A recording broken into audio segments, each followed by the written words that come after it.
normal intro. I swear to God, I'm gonna make something. When I get some time, I'm gonna make a little screen.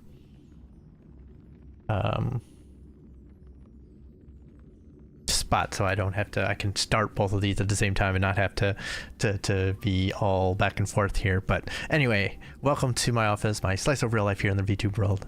I am librarian VTuber Star Shadow, aka Star, real life working librarian.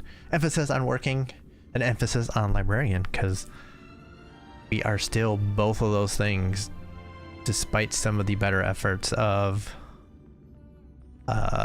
people to make that not true. Of course, lots of things could be happening in that account, but I'm also a family man with a daughter and 3 cats.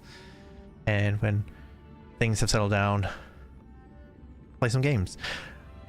But yes, as I was saying, you don't never know what's gonna go down here. Still applying for stuff, still putting multitude of applications out, so a variety of kind of things, not just librarian kind of jobs, but also technical writing and such. So you just never know what could come about. That is the issue I'm grappling with a little bit here, trying to figure out what I should be looking at right now to further enhance my skills, kind of deal. Each kind of job here is a little bit different. I mean, there's like digital preservation work, there's data science, there's metadata and stuff. There's all kinds of skills I could be looking at right now just to help on any of these kind of jobs, but I just don't know what one to pick and when, where I should focus my energy, because I don't know. Just don't know. And they're all like mutually exclusive to certain jobs and not always going to carry over, especially something like data preservation or digital preservation. I guess there might be a little bit of overlap, or like with data science, there's a little overlap across all the jobs I'm applying for, but not always. And so trying to figure out what I can do, just not the easiest, but nonetheless, we're persisting. We're trying, just trying to find something. I want some stability again. That was the whole point of taking a government job in the first place, was to have that kind of stability. Wouldn't have to worry about things. You know, we'd be settled and good for many, many years. And now some dumbass has really destroyed that. It pisses me off. So that's what I'm searching for now. More stability. We're willing to move to get it, which, to be fair, is going to be a pain in the ass if we do have to move, because not exactly, we don't exactly have like nothing. We have a lot of stuff. We have this house is not a small house, so we've definitely grown and to fill it. So there's definitely a number of things, and then just the hassle of trying to find a new house while selling this one. It's just going to be crazy, but that's what it takes. That's what it takes. But today we're going to get into the new story here in Honkai Star Rail. We've been following along pretty diligently.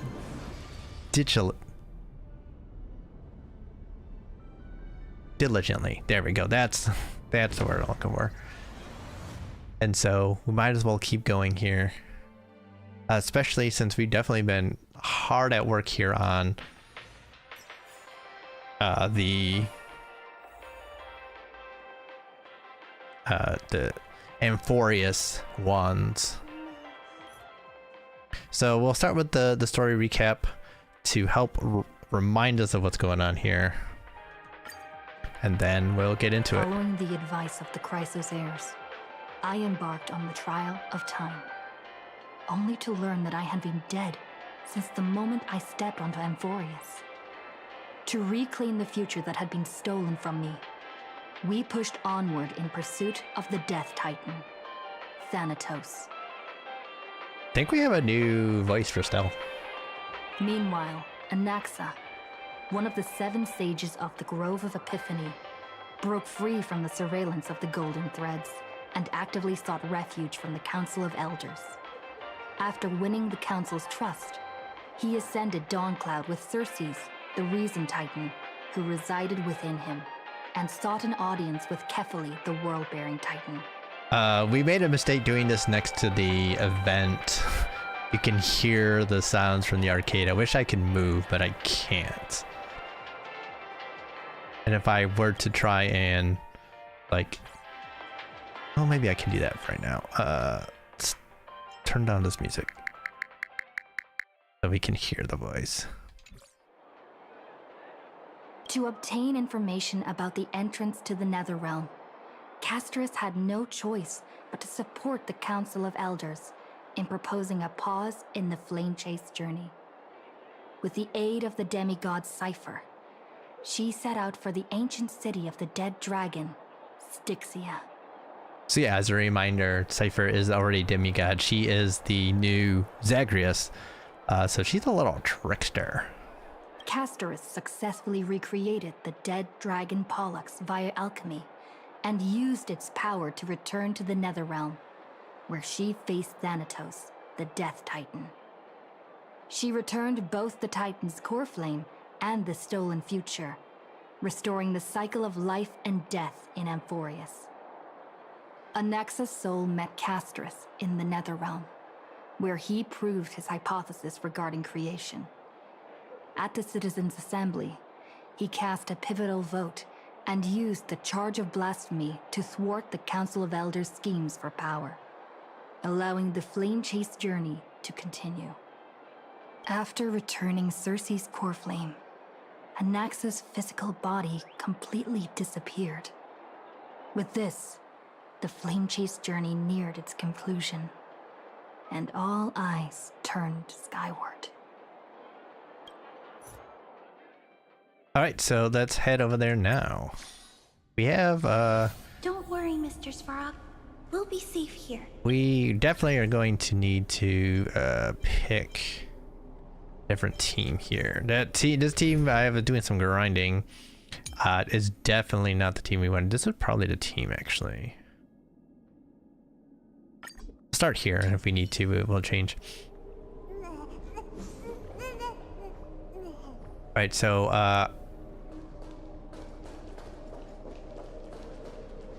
alright, so it's saying head to the Vortex of Genesis and recall what came before. Okay, so we have a bunch of the core flames now. There are only 2 left. Looks like. And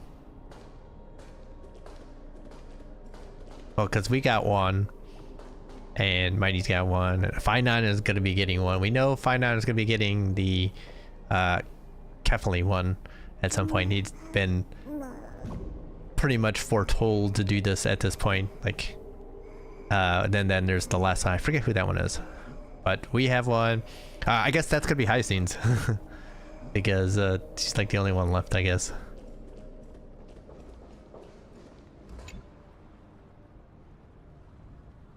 Thanatos' and Circe's core flames have been returned. Sometime after that, the 12 constellations hover above, overlooking the Vortex of Genesis. They embody the 12 Amphorian deities, fate, foundation, creations, and calamity of this world. Now, 10 among them have fallen. Their core flames return to the origin of Genesis. Above you, constellations shimmer, their brilliance echoing the faint slumber of each Titan. And you have experienced 4 ascensions and 4 partings. Strife. The Lance of Fury once became the Mad King, plunging the world into ceaseless strife until your valor brought it to an end. And its demigod successor, the undying Midimos, chose to bear the title of Kremnos alone, returning home to be crowned as the last line of defense for the Holy City. Mighty, may your battles know no defeat. Time.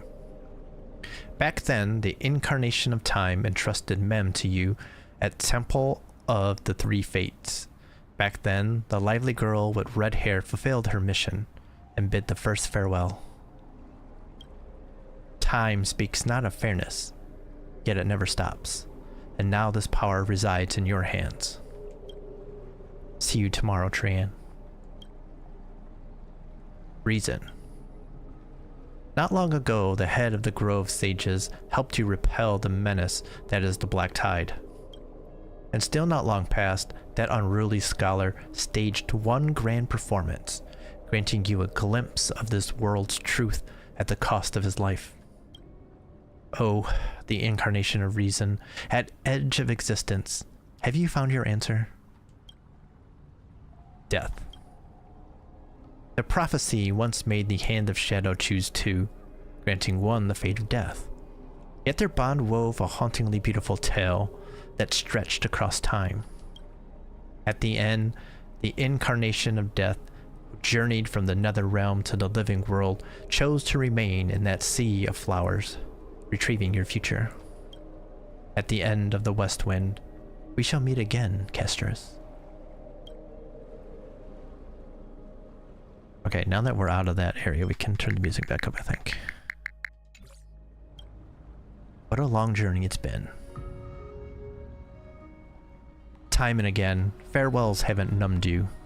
Can't help but wonder, how many goodbyes will the journey of trailblazing entail? You question whether you'll be able to express each goodbye with heartfelt emotion. Your thoughts sink into the ocean. You recall how the Amphorians cherished epics, using stories to soothe their sorrows. Perhaps you should embrace this way to dispel your melancholy and regain your strength. Then let it begin. Countless words of adventure surge through your mind. You need only to grasp just one to anchor your creation. Don't be influenced by the noise outside. Just focus on the key word in your mind. It is indeed difficult, but you should still cling tightly to your inspiration, weaving heartfelt and elegant verses. Alright, this is an impossible task. Just one glance at your phone. It won't disrupt your thoughts. Or so you tell yourself. Ooh, we got a message from Cipher. Gray mystery, last time in Styxia. 0 time for treasure hunting. Absolute disaster. Now the River of Souls mostly retreated. I'm back, baby. In the water, a big shiny chest. Can't use the miracle orb, and I can't wade through. Your power of time is needed now. 70-30 split. 30 for you and 70 for me? Exactly, 30 for you and 70 for me. Nice. Detail schmeetels. Get here and we'll talk. Okay, guess that's how we're starting today. You must admit, even during this arduous and struggling low point, there are still those who live joyfully. Cipher's endless searching desire for wealth seems more turbulent than the waters of Scale Gorge waterscape. Forget the past for now. It only brings sorrow. But sadness has no place in this moment. What you need is the drive to move forward. You decide to head to Styxia, where the River of Souls is no longer blocked, to meet up with Catgirl. Hopefully those glittering, clinking trinkets will, as always, lift your spirits. Alright, I guess that's what we're doing. Oh, Styxia's moonlight is so beautiful. And the River of Souls is so quiet. It's like everything that happened was just a dream. I wonder if Cass is doing okay on the other side. If I write a letter and put it in a drift bottle, will she be able to read it? I'm as Castorice too. No, this shouldn't be so depressing. Now's not the time to feel down. We gotta pull ourselves together. By the way, it was Miss Cipher who asked us to come here. But where has she gone? Good question. Huh? There's someone else here? Yes, and this aura, feels so familiar. Let's go check it out together. Be very careful. I have a bad feeling about this. It's always good when someone says something like that. Always. We got 2 coins of whimsy over there. Oh wait, we already did the River of Souls. Butterfly perch. Different cultures depict nether realm messengers in different ways. For Thanatos, they take the form of butterflies, suggesting that the place where the deceased heads is a sea of flowers. Hey, what's that on the ground? Should we pick it up? Careful, careful. It's a piece of black cloth. Oh no. Now, where have I seen this before? It's the Flame Reaver. Did someone rip off a piece of my clothes? What? No, your clothes are perfectly fine. Could this be from the Flame Reaver's cloak? Why is it here? Mimi! Look out! Oh, you're back, bro. Right in front of us too. Alrighty. Mem, get ready. You want the pink puppy, don't you? Is it finally time for me to bow out? No, you want the pink puppy, don't you? What? Now I'm sad. This isn't the time for jokes. Let's try our best to deal with them for now, and we'll slip into the past with time's power as soon as we can. You don't want a piece of us? The River of Souls is full of fish, big and delicious. What? What? Love when he can predict exactly what they're gonna say, because they're saying the same thing that you are. The flame chase journey stops. Meow, meow. Okay. Meow? What's happening? Is this meant to be a riddle? The Flame Reaver's gone mad. The end. Well, we already knew about the mad part, but are we still in danger?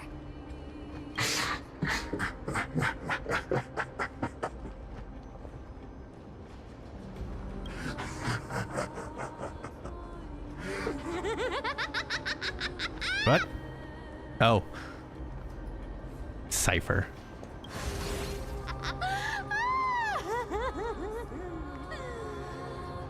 Sorry, I couldn't pass on the chance to give you two a good scare.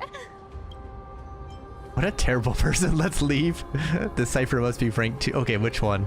Oh god, these are both good. I like this one. What a terrible person. Let's leave. Ah! Don't run! I'm the real Cipher. The real one. Come on, don't be upset. I'm just giving you a kind reminder that Emphorius isn't safe at all. The whole place is full of dangers, including that swordmaster. Make sure you stay on your toes, no matter where you are. So you're playing both good cop and bad cop? Well, I ain't grateful for the reminder. I'm so strong that I don't need a reminder. Gotta go to the cop one. Hey, I'm just making it up to you. You'd do the same in my shoes. So, was that a Flame Reaver disguise? Or a magic trick? It looked so real. Is that the power of the trickery demigod? Disguise? No. It's not as simple as that. Let me think about how to explain this. For example, what did you think when you realized that piece of cloth came from the Flame Reaver's cloak? We thought that maybe the Flame Reaver was around here somewhere? That's right. And then you heard some footsteps. What did you think when that happened? Well, we thought it must be the Flame Reaver coming this way. I don't think we thought that at all. Yep, exactly. I just used some hints and, mental suggestions to help you believe in a lie. We were too busy making fun of Mem. Lies are what Zagreus is best at. If everyone believes in a lie, then it becomes reality. A power to make lies into reality? That's got all my hair standing up. Nice. Now I know your secret, and you're just telling us everything like that. I sure love your arrogance, Gray Mystery. The seamstress trusts you for a reason. Someone as honest as you couldn't trick me even if you wanted to.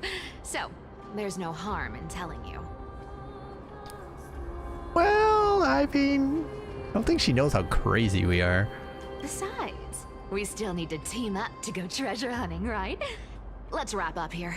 It's time to get going. Oh, was that your teleslate? Oh, it's fine on. Traveler, I guess Trailblazer, did you rest well? Came during lucid hour and you seemed to sleep, so I didn't wake you up. But in current circumstances, I can't stay idle. Feel it's time to continue our training. Let's go to the Grove, shall we? Aren't you a popular one? But I got to you first, so help me with the treasures, and then I'll send you two to the Grove. Didn't we get all the treasures? At least all the ones that we could get to? Oh. Curiosity killed the cat, you know. Do you think I'll spend it all? That's so not why I hunt for treasures. I didn't even pay attention to what I pressed. What did I say? Why do you need so much money anyway? Don't forget, I'm a demigod too. And there's a line reserved for me in that stupid prophecy as well. You shall walk with greed and die over petty change. But I don't believe in that. As long as I keep collecting treasures, then I won't need to care about petty change. And as long as I don't hurt other people when I get what I want, I won't be walking with greed. Right? Isn't that simple? It's always funny that with prophecies, the reactions people have. Like, she thinks that by doing what she does, she's not gonna have to worry about, you know, petty change, but it's likely that the situation could be something a bit different than that it's just gonna happen to have petty change involved. So, as long as I keep going down this path, all those predestined prophecies and fates will never catch up to me. Like her choosing to save someone instead of take petty change kind of thing. Or like life is going to be worth just a small amount of money or something. You can imagine a bunch of scenarios where it doesn't matter what she's done, or it doesn't matter what her greed is, that it would change in that situation to fulfill her bit of the prophecy. That was a long speech. I'm getting thirsty at this rate. The treasures of Styxia aren't gonna float up on their own. Come on, Gray Mystery. Show me what the authority of time can do. A few days later, at the crash site in the Abyss of Fate. So, this is the car of the Astral Express you've spoken of. My repository of memories has been enriched with another fascinating piece of information. Thank you for leading me here, Lord Donham. I was curious who this was actually going to be, because as you may recall from the ending of the last patch story, Herta actually sent herself to try and get into Amphorus, and she met with Lygus, and they were facing off, so I was wondering maybe she actually got in. I'm surprised a council elder like yourself would be willing to journey so far to inspect the Express. Archimans hold wisdom and knowledge in high esteem. If the citizens knew of your origins, I'm sure more would be intrigued by the Trailblaze. Sadly, discussions about the world beyond the sky remain taboo. It's been quite some time since you first arrived in Arkham. Presumably, you've been looking for a way to leave ever since. What's up, Saraza? How you doing? I've been actively gathering clues and testing different things.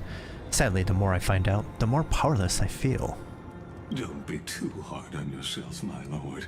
This puzzle has stumped Amphorius' scholars for centuries. It isn't something you can solve overnight. Even someone as gifted as yourself. Glad you're doing it right. Awesome. Hopefully you're having a good weekend. In the Grove, I discovered extensive research on the Sky Titan. It appears that many scholars from Amphorius believe the taboo against a world beyond the sky stems from a curse cast by Aquila. Exactly. Of the 12 Titans of Amphorius, Aquila is known for being the most capricious. The weather itself reflects their mood. Tranquil sunshine, mournful rain. Aquila's breath is a brisk wind, and their cries resound as thunder in a storm. Additionally, Aquila is one of the 2 Titans whose core flame have yet to be returned. The sky above affects every citizen. It's clear that Lady Aglaya's decision to confront Aquila at the end of the Flame Chase journey was a carefully considered strategy. If returning Aquila's core flame can break the sky's curse, we won't have to exhaust ourselves searching for a way back. We can simply focus on aiding the Chrysos heirs.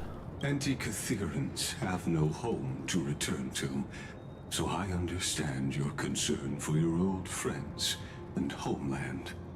I used anti-Catherian technology, or scanning, as you might call it, to assess this car.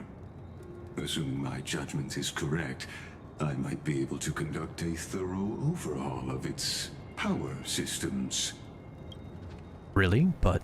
Of course. That's only if you, my lord, permit me to interact with it. By all means, please proceed. But be careful.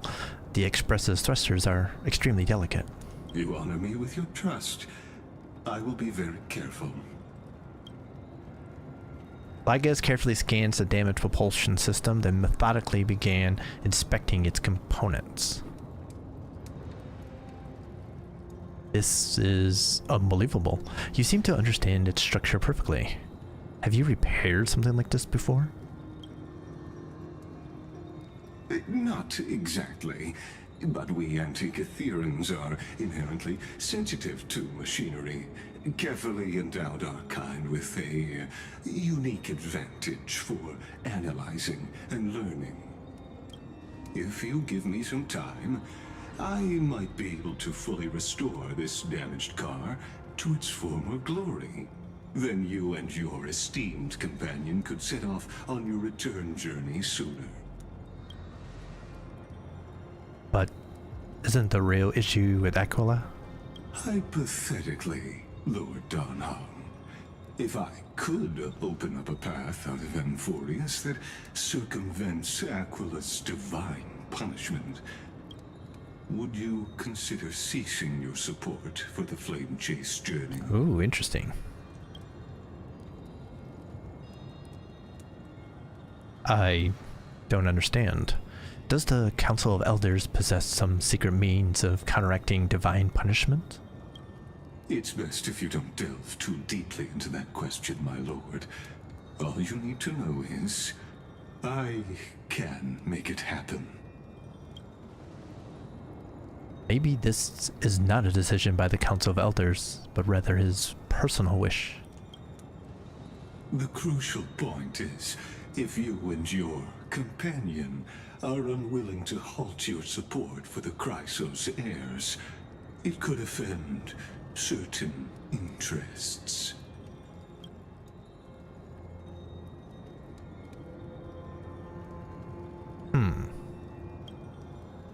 Forgive me, Lord Lygas, but I must be frank. When visiting Dawn Cloud, I reviewed the records of many Council Elders.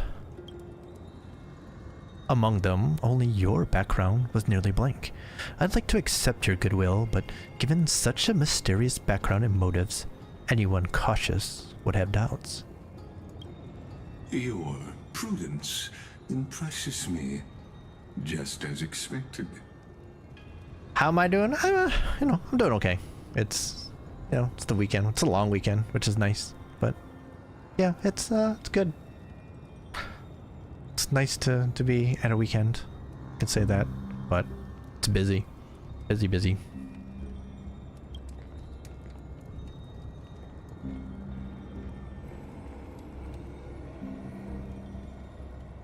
Are these people... Is this a trap? Is that why you accompany me here? Please don't misunderstand, Lord Donhong. As the Theoros, I have no allegiance to their plans, nor am I obliged to obstruct them. I am neutral. Doesn't seem too neutral here. Out of respect for you, I hope to offer a peaceful solution to ensure the safety of you and your companion.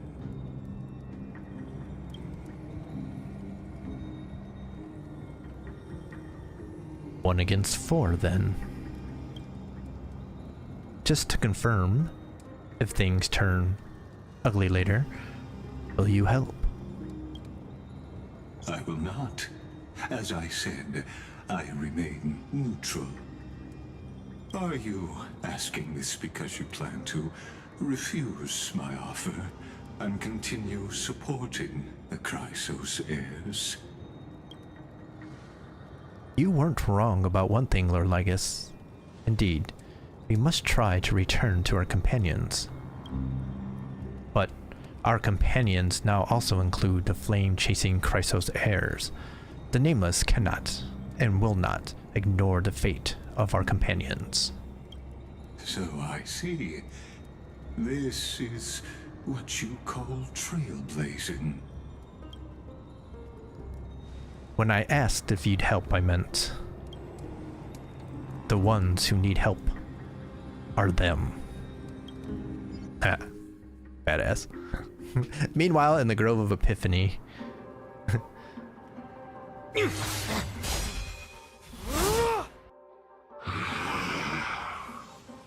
oh, now there's a Flame Reaver now. Your binge drinking, Strauss? What's going down? Man, if you were around yesterday, that would have been even better, because we were just hanging out for a little bit.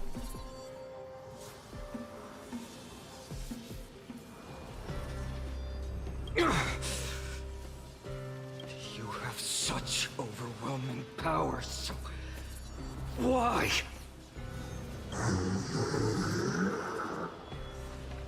Answer me. Why do you stand in her way? Why do you want to take the core flames? Oh no! He can't hold on anymore! Drag him back here, friend!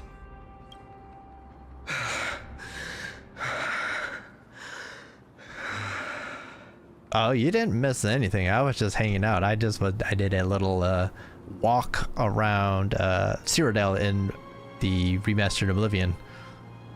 Just walking. I had fun. Had a nice glass of whiskey and just did a little walking. It was fun. That's what I was saying. That would have been cool. Are you okay? I'm okay. I can handle that kind of hit now. But a few months ago, that would have knocked me out. Always keep me on edge. If I had passed out, that would have been it. That's why I made sure you were well fed and rested on the road. Thanks for the help. To face Aquila and other potential threats, I must sharpen myself with the most aggressive methods. Even so, it's impressive you thought of this training method. Battling the phantoms of the past in the River of Time? It's just like the hyperbolic time sanctum that the bards describe. It's working pretty well, wouldn't you say? But combat isn't just about strength and skill. You also need the right weapon. Compared to that guy's weapon, mine feels like I'm swinging a lump of iron. I can't tell you how many swords I've gone through since the training began. Why not get Shartanus to help? Weight training, huh? It's a good thing Cartonis is the Yeah. finest blacksmith in Amphorius. I asked him to make a suitable divine weapon for me. It's a little embarrassing to say this, but in order to help me, he deliberately turned down all other business. Oh, Cartonis is part of this flame chase journey after all. Full of energy. Thinking about how he's been recently, maybe you're right. But, Finon, I've been somewhat concerned about you. Lately, you seem more and more fixated on that Swordmaster in black. That's quite the sudden shift in topic. I've been holding this question in for a long time. You're getting stronger, but seeds of unrest are also growing in me. Don't worry. I'm not wielding my sword for revenge. She's been through Nikador's trial and understands. Those who can't walk out of the shadows of their past are ultimately weak. And you're still confronting your past, man. Times have changed. The responsibility I bear is both precious and fragile. I wield my sword for the future of Amphorius. I will not let hatred cloud my judgment again and neglect my duties. You've really grown, but you can't beat them yet. We'll be here by your side. Well, this is what I just said. Right. I must continue sharpening my skills. Eventually, I'll need to face them on the battlefield. Every time I say something, things get so serious. I don't want to be the person who keeps bringing the mood down. You are also the dude that did the hilarious thing with Mighty in the bouts. So, not always. I'm out of energy for training today. How about we go to the library of Philia to lighten the mood? Sure, that's what I've been looking forward to. We deserve to enjoy ourselves after all the hard work. The man's talking my language too. Today, I'm definitely going to... Oops. A girl's little secret. Don't pry. What did we say? What were you reading before? That's the charm of this place. You can find whatever you're into here. Ooh, I wonder what he's into. Ooh. Finon seems like an NTR kind of guy, honestly. The three of us might not be into scholarly books, but we could still spend an entire day at the library of Philia. He's definitely into NTR.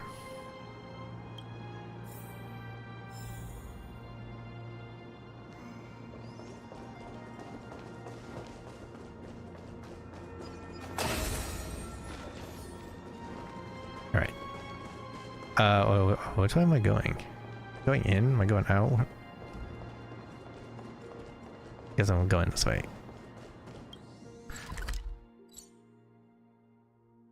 Okay, am I going? Am I going up or down? So confused. Am I going the right way or am I going? I'm going the wrong way. Am I going? No, I'm going the right way, aren't I? Wait, what the fuck am I going? No, I'm going. No, I'm going the. Wait. I'm going the wrong way. Let's just Here we are! fix it. Where was that slate last time? Was it here? Or maybe over here? I'm up to have some fun! It's free time now, so you should relax too. I don't even want to know what kind of kinky shit men's into. Over the past few months, you've come here more than once, fishing out that small piece of essence from the ocean of knowledge that best suits your taste. You're quite relieved that Dan Heng isn't around. No one will be there to judge your reading tastes. Ooh, what are we into? The scroll at hand shows a line of small text. Non-standard reading material. Please return to its original place after borrowing. Do not let any Grow professor discover it. 10 exclamation marks. It seems that the scholars of the Grove, amidst their proud academic discussions, haven't forgotten their little hobbies. So, which reading material will you peruse? Forbidden love, the tree and the butterfly. My professor can't possibly be this shy. One punch god Aquila. Start at the top. Forbidden love, the tree and the butterfly. Okay, what are we into here? She wandered through the flower sea, searching for a glimpse of those fluttering butterfly wings, but without success. Sir, I've heard that every flower has its own florography. Generally speaking, that perception is correct. She heard the voice, but couldn't see the speaker, yet Circe paid it no mind. She calmly responded to her most special student while scanning her surroundings. What is your florography? I'm afraid it's not a flower, but a tree. Evidently, this answer failed to satisfy the other party. A sound mingled with dissatisfaction and disappointment reached her ears, prompting her to add another remark. Well, if we're just speaking metaphorically, I suppose it would be intelligence. However, her objective was nearly accomplished. It should be around here somewhere. Now she just needed to find some bait to draw her out. Intellectual, yet also romantic? Perhaps it's because I hibernate? You see, in my long dreams, I've made promises to countless lovers. Really? The butterfly-winged girl suddenly rose from the thicket before Circe, startling her slightly. After all, at this moment, the distance between them was virtually non-existent. Gazing directly at Nestia's face, allowing the light reflecting from her lips to pass through her eyes, a hint of crimson flashed across Circe's face, almost imperceptible to onlookers. Of course, her composure wavered for only a moment. Then Circe wrapped her arms around the girl's waist and, as if pulling up a radish from the ground, gently lifted her from the flower thicket. Of course not. Caught you now. Placing her on the ground, the giant tree's incarnation gently stroked the butterfly wings with the edges of her leaves, confirming the other's normal state before slowly withdrawing. So now, will you tell me? Why have you been avoiding me? Would you two please refrain from frolicking in my Antilla garden? A cold voice unseasonably interrupted their thoughts. Indeed, for the garden's master, the incarnation of death, such lively atmosphere was truly something akin to a natural enemy. Sorry, we'll leave at once. Thank you for listening to my troubles, Madam Thanatos. Sarah, let's return to the grove. Sorry, Dan, for troubling you. Honestly, you two are less, but Circe's... Huh? You must be aware by now, right? A bitter sensation spread in her mouth once more. Circe remained silent, merely nodding as she bid farewell to her old friend. On the way back to the grove, Nestia remained completely silent.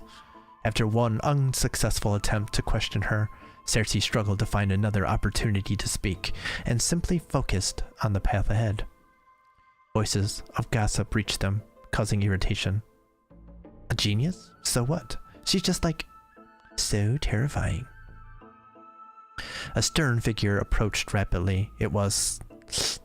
the source of the irritation. Nestia offered Circe a smile, then turned and walked away. Cast a sharp glance in the direction of the butterfly-winged girl's departure, then shifted his gaze back to Circe's.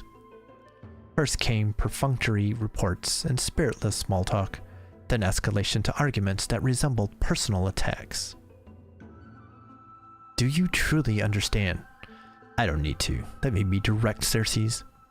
To romance a student, even your own creation, don't you find that perverse? Pow! This was the first time the embodiment of reason allowed emotions to govern her mind. The sensation left on her palm felt as if it would scorch through the heart of the tree. From nearby came the sound of running footsteps, familiar yet somehow strange. Circe wanted to give chase immediately, but the words echoing in her ears tripped her steps.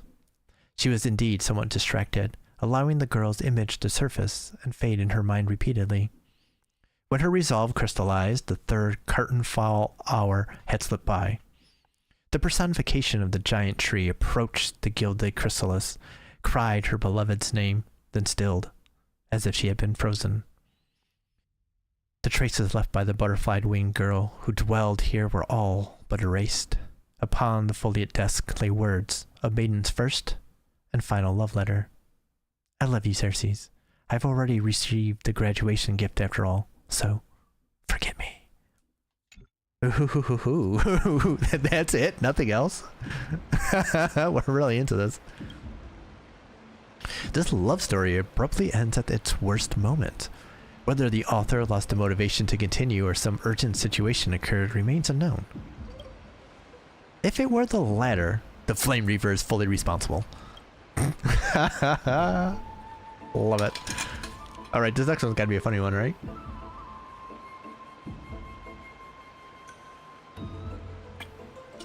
Although this also has to be a spicy one too, because if we think about it, anything set up like this is always a spicy one.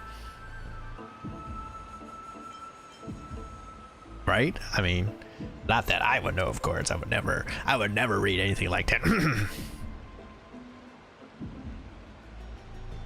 Alright, 1 second here. Why is my monitor doing this? Again, should not be acting like that. Every time it does that, I lose chats.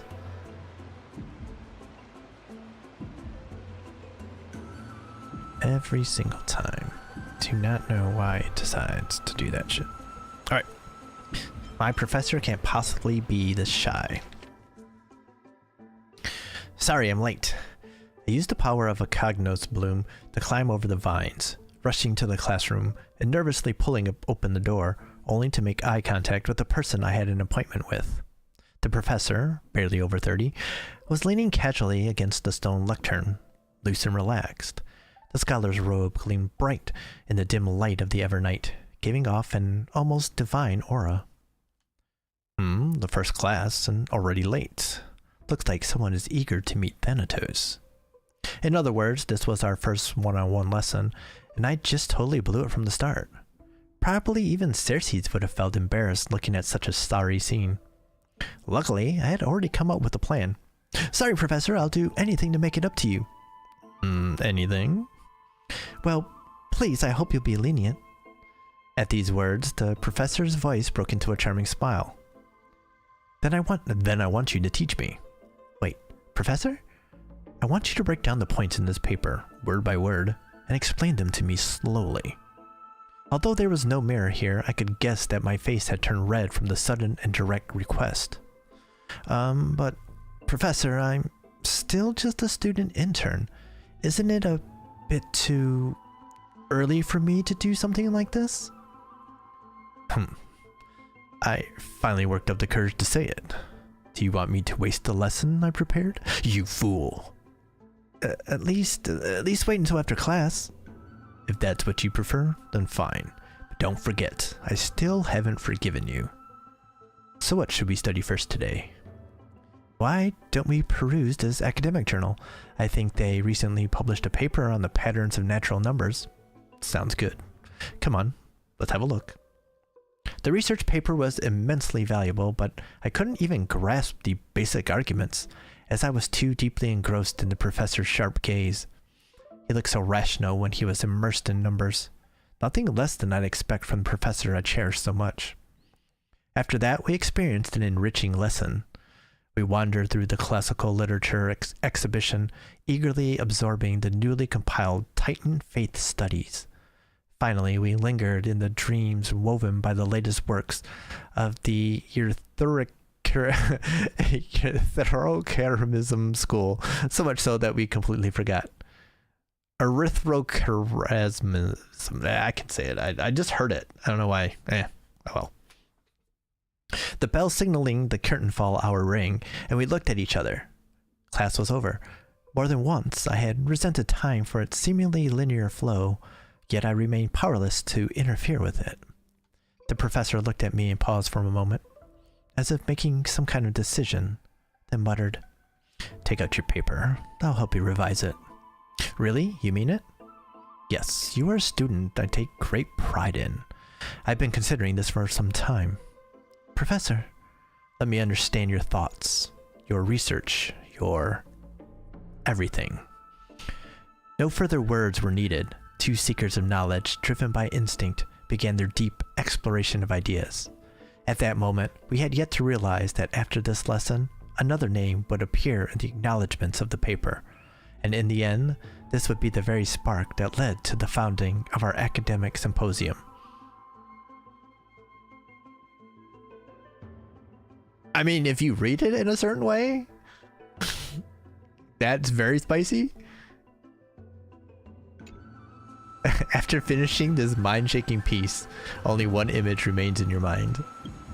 The Express. Welt phone. For a young Stellaron host, this type of literature remains far too ahead of its time. One Punch God, Aquila. Okay. Brushing off the dust that had settled on him, he adjusted his attire and stood firm, facing the giant eagle in a tense standoff. So you think you're something special just because you defeated the silent Gyrios. Bordo, heed my advice. The God King remained silent, gazing into Aquila's 1,000 eyes. Slowly, he raised his right arm, 4 fingers pressed together, and with a simple motion, he lightly waved at the colossal being before him. Arrogant fool, you will pay the price for your insolence. Aquila's fury erupted, their towering form radiating intense heat. In an instant, their massive wings vibrated at an imperceptible speed. 1,000 razor-sharp feathers shot forth like swords, hurtling straight towards the God King. As everyone knows, the feathers of the Sky Titan can pierce through iron and steel, let alone mortal flesh. Their sheer density left no room to evade. The violent storm of lethal blades closed in, and time itself seemed to freeze. Aquila enhanced her reflexes, predicting the movements of this arrogant little thief before them. Noticing the God King shifting his stance, Aquila mused. He had only 2 choices. He could push off the ground to evade left or right, or stand firm and brace for impact. But either way, it would be futile. The feathered blades would shift with the wind, altering their trajectory. No matter how swift his movements, they would follow him relentlessly. But who could have predicted the God King never intended to dodge? He pushed forward instead, seizing the first incoming feather blade between 2 fingers. With a swift turn, he carved a spiral through the air and hurled it back at supersonic speed. The feather blade curved with the wind, piercing deep into the storm. Without the slightest deviation, it collided tip to tip with another razor-sharp steel feather. Ding! The deflected feather veered to the sides upon impact, colliding with others and further altering their trajectory. Ding! Sharp clashing of feathers rang out in an irregular rhythm, a chain reaction unfolding until the force of the final feather was dissipated, scattering harmlessly into the air. With just a single seized feather, the God King had nullified the entire storm of blade-like wings. Aquila was shocked. How could a mere mortal possess such divine skill? Yet as a being of godly essence, they did not allow themselves to be shaken. Seizing the moment as the scattered feathers clouded their vision, they swiftly brought down their claws, sharp as steel greatswords, aiming to end the battle in a single decisive strike. Boom! The massive claw struck dead center where the God King stood, the sheer force of impact carving a deep crater into the ground. No, something felt off. Aquila's mind raced. The sensation was strange. Had it missed? Or... They focused their gaze only to witness the impossible. Their enormous razor-sharp claw, many times larger than the God King himself, was caught, held effortlessly in a single hand, as if the God King were merely grasping a piece of cutlery. The countless white feathers drifting through the air painted an eerie contrast against the battlefield's deadly stillness. The once mighty and untouchable giant eagle found itself frozen in shock for the first time in 1,000 years. Muttering in disbelief, they said, "Impossible! Even Gyrios, when fighting me, could do nothing but evade beneath my iron claws. Yet you... What in the world are you?" Haven't you already figured out the answer? A mere mortal, nothing more. You cocky little... Aquila attempted to retract their claw, but under the God King's grip, it was as if frozen in place. completely immobile. Their expression darkened. Seeing this, the God King seemed to smile. He clenched the fingers of his free hand and then, at a speed even a Titan's vision could not perceive, with full force, he swung his fist. Boom! In an instant, the divine body shattered. A tidal wave of force shook the heavens, sending tremors through the divine steel-forged walls, cracking them in multiple places. The sacred temple teetered on the brink of collapse. From this moment on, the celestial realm would exist no more. The people of Amphorius would no longer endure the tyranny of the heavens, and all of this was made possible by the God King's mighty blows. No, by a single punch. The distant Titan gods sensed the fall of their comrade and erupted into furious howls. Was there no one who could stop him? How could his advance ever be shaken? What they did not realize was that even one as mighty as the God King was still bound by the desires of mortals. Just as before the battle began, he once again adjusted his attire. Congratulations, you reached your end, Aquila. You are strong enough to be worthy of the name Sky Titan. He ignored the crumbling stone walls behind him and strode toward the temple's exit. His steps were steady, yet the disappointment on his face was unmistakable. But your only flaw was failing to make this satisfying for me. Next episode, Battling Nikador. Next issue on hiatus. Invigorating literature, your favorite. Ah, yeah. This article leaves you feeling empowered, as if you are the author's one-punch god incarnate. Sky Titan Aquila? That's nothing. Awesome. I wonder what Finan and Mem are reading. NTR and something really kinky, I know it. Let's take a closer look. Do we really want to? I don't know. I really don't know that I want to interrupt these two.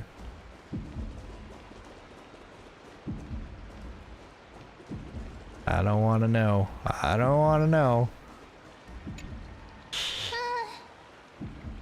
Month of cultivation, curtain fall hour, a time to feast on grains, but poor time for fishing. Oh, but then again, are there even any spots left to fish in Amphorius these days? Oh, what are you looking at? You scared me!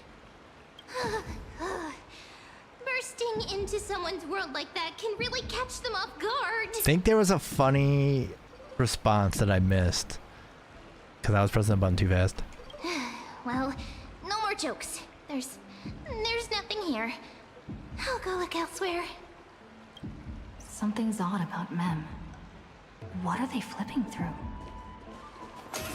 What do you mean? What are they flipping through? We know it's something. She was hiding it with an academic journal, but I know when someone's reading something really kinky. Well, I thought I felt a draft just now. Peeking isn't polite, my friend. Oh, it's definitely NTR. Just curious what you're reading. Are you sure? Are you reading something you shouldn't be? In front of you all. That would be pretty careless. Here, look, I'm reading this. Antiques Appraisal. How to Make a Fortune. Sure, man. Didn't know you were into this? Maybe it's time to find a different side gig. I know how. In your dreams, my god.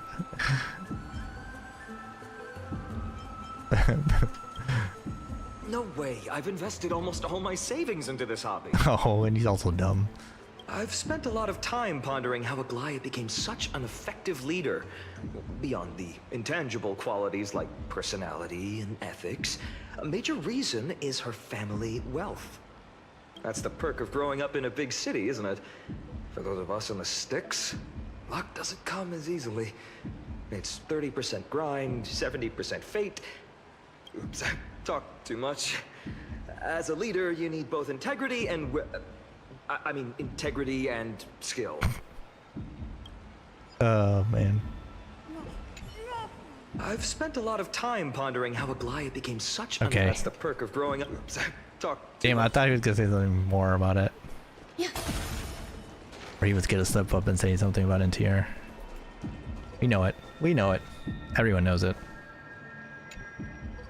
Oh, these cards are so detailed and fine. Ruler, weaver, traveler, healer. But the interpretation for each card is so long. Do I have to memorize them all? Oh god, it's even worse. She's into Magic the Gathering. Oh no. Don't do it. You don't have the money for it. Use them flexibly. Don't just memorize. What a coincidence! We meet again. Guess we're fated to be together, huh? But you must be busy, so I won't bother you for now. Hope your day, every day, is joyful. Oh god. How much money have you spent already? Oh, ma'am. Rookie mistake. So suspicious. Not like their usual self. What was ma'am looking at? What?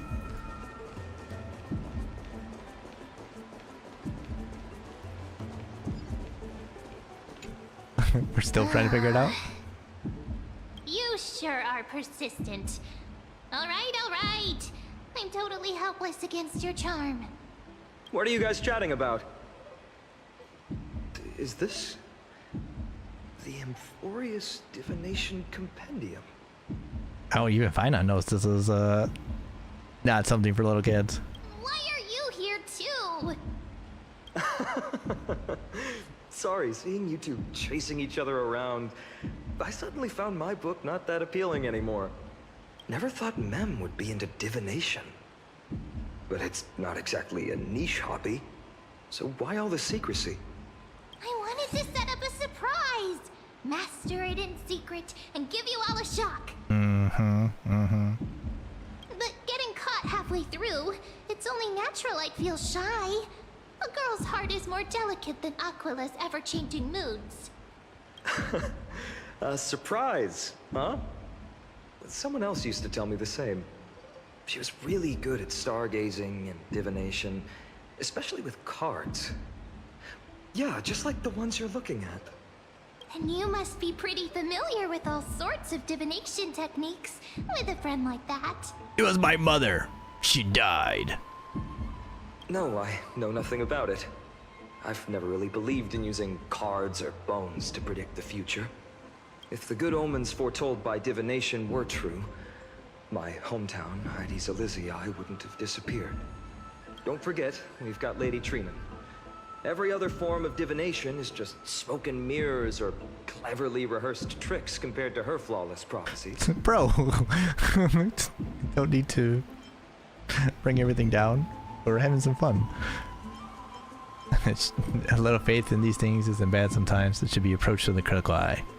To me, divination could be a power that guides our spirits. Fate always casts a shadow in front of us, clouding our view of the future. That's why people turn to divination. It's just to find a small reason to give them courage to face the unknown. You've really thought about this, haven't you? What if divination predicts something bad?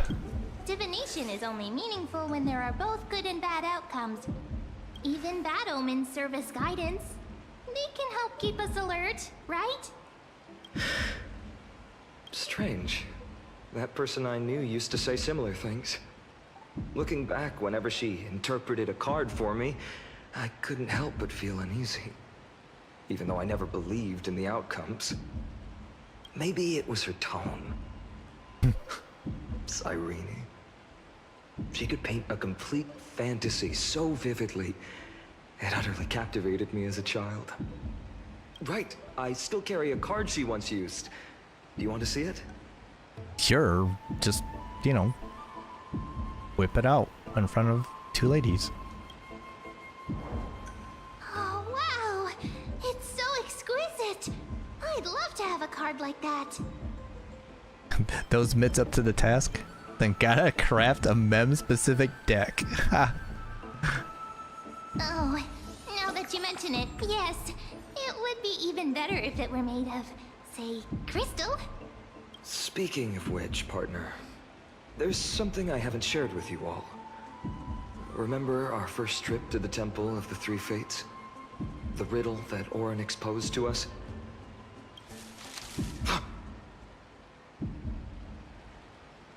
Who's there? Who is there? Oh, these guys? You are... Assassin, save me. Nice cosplay. Eyes peeled, everyone. I like Assassin, save me. These folks are up to no good. Black clothing. Masks decorated with golden blood. Well, I'm actually a little upset by this. Down Hung, they brought 4 people. For us and Finon and Mem, it's 3 on 3. This is not cool. Are they cleaners? The fuck? To directly call us by our name, it seems you, Lord Finan, have studied the forgotten history of Amphorius quite thoroughly.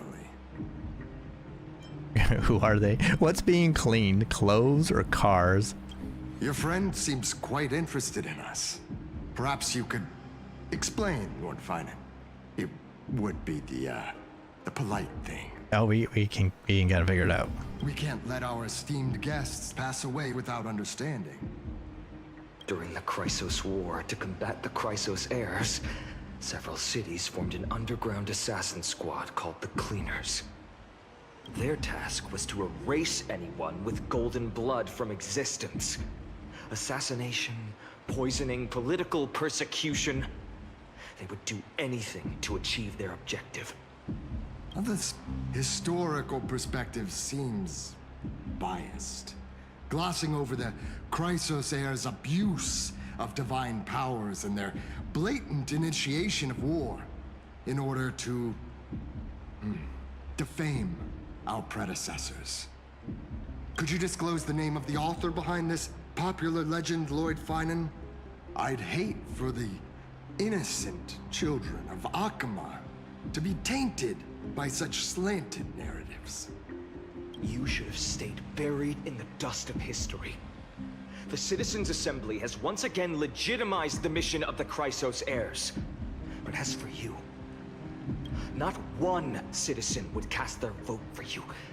Executioners lurking in the shadows. Are we actually going to fight them, or are they going to get their asses kicked off screen? What does it matter? We've long since stopped expecting to be understood. People have become too accustomed to peace, and they've forgotten the disasters that arose from allowing generations of the Chrysos heirs to rule. Complete nonsense. Did you really travel all the way to the Grove just to have an argument? I enjoy dealing with people as straightforward as you, Lord Finan. You've probably figured out why we've come before you. Just a handful of you here. Who do you think you're fighting? It's a fight you want. Let's get on with it. Enough chit chat. I like this one. Who do you think you're fighting? Keep your cool, partner.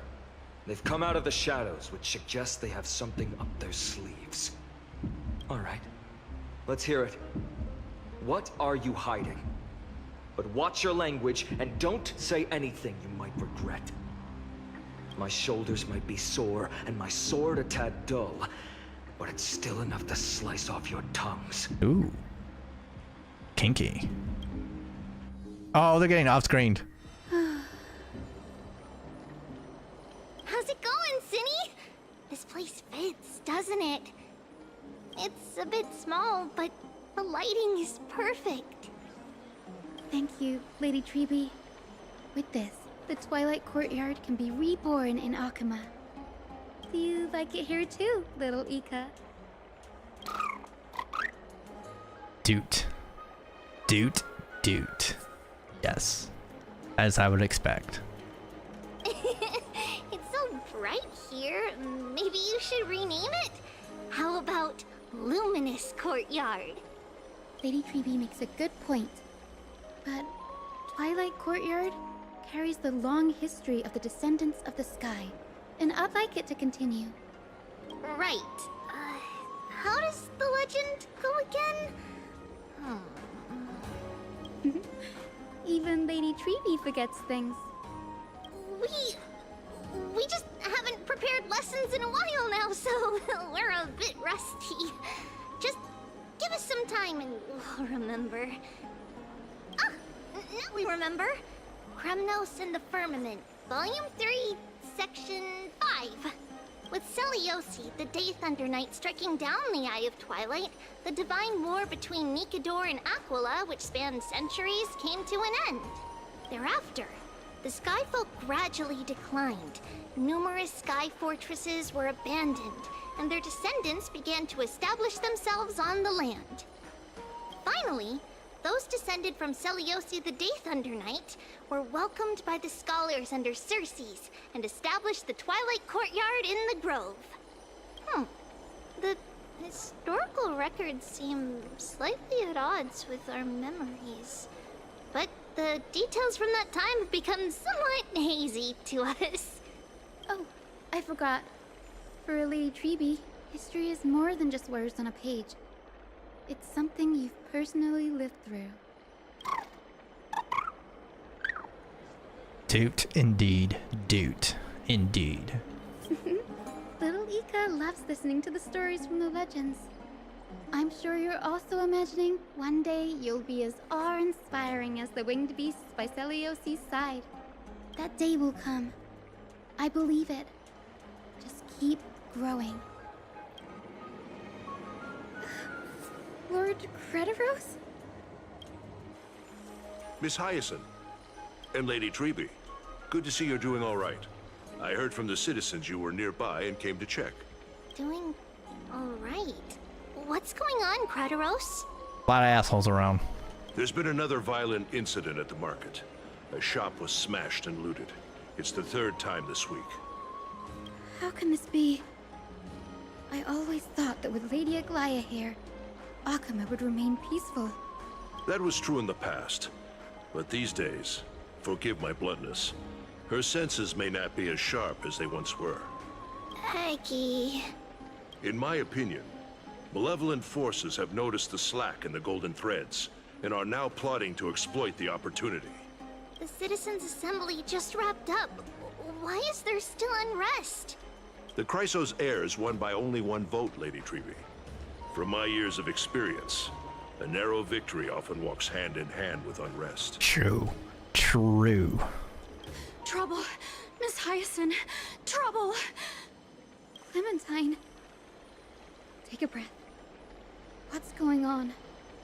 Please, something terrible has happened at Marmorial Palace. What is it, Doctor? Calm yourself and talk us through. Lady Aglaya. Uh-oh.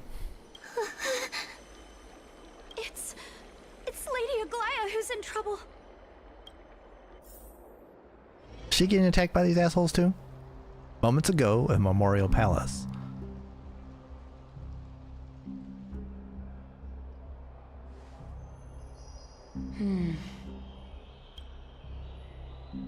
I still remember.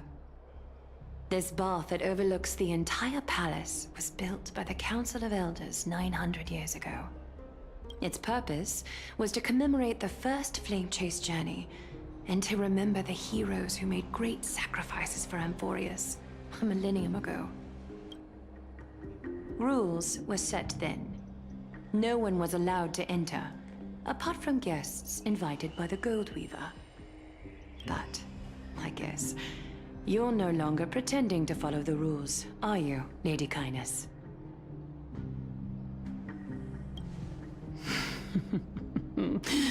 Aglaya, Aglaya.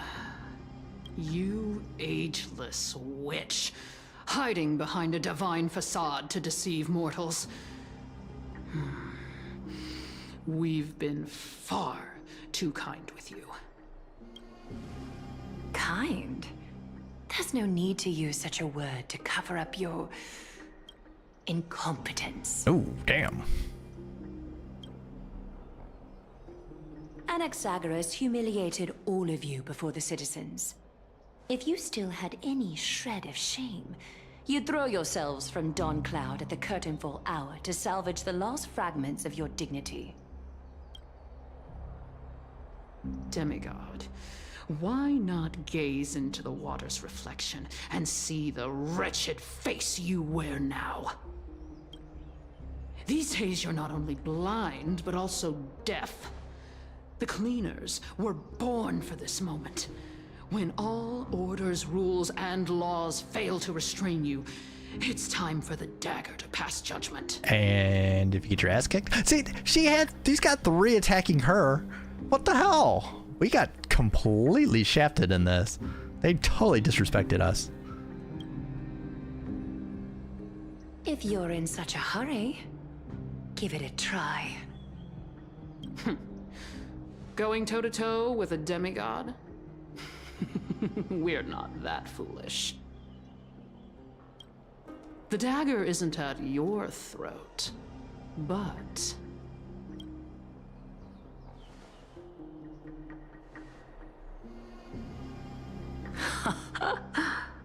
Your gravest accusation is that my humanity is fading. And you claim my concern for mortal joys and sorrows is nothing but a facade. If that accusation holds, what makes you think the lives of these civilians will sway me in the slightest? Fine. I'll gladly use a few more words to shatter that demigod facade of yours. Like I said, you're not only blind, but deaf too.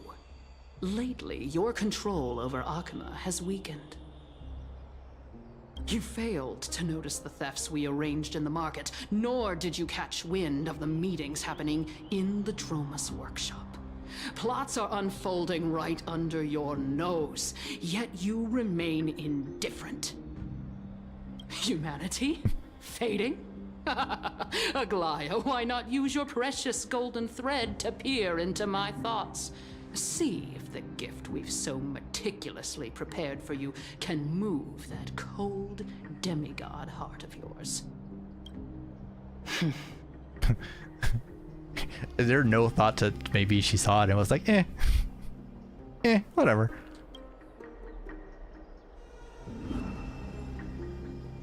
In this moment, I only regret not being more ruthless.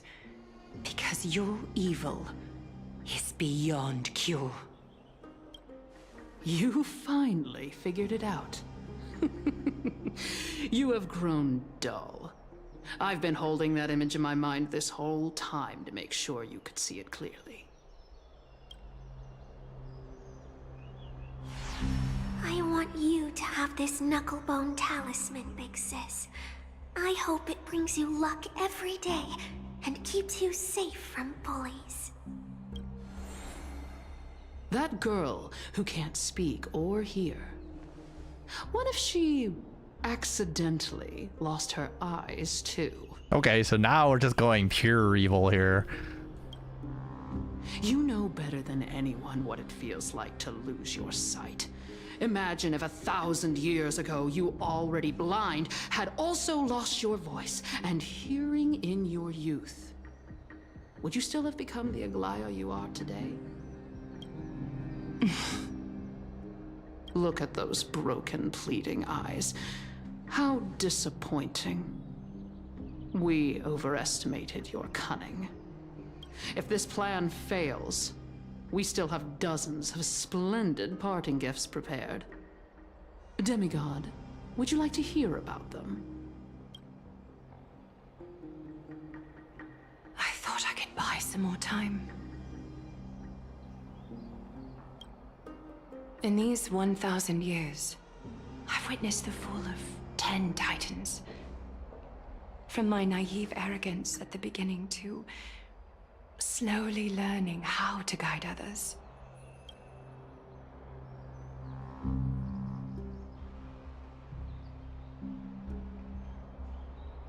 Now, it's time to let go. I should be grateful. Grateful that I've reached this moment. To let my departure become a path for others to follow. Have I done enough? If I embrace that prophecy now, and sink into the warmth of these waters,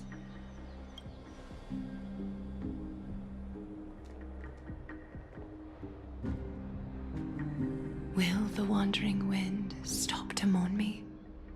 Cipher.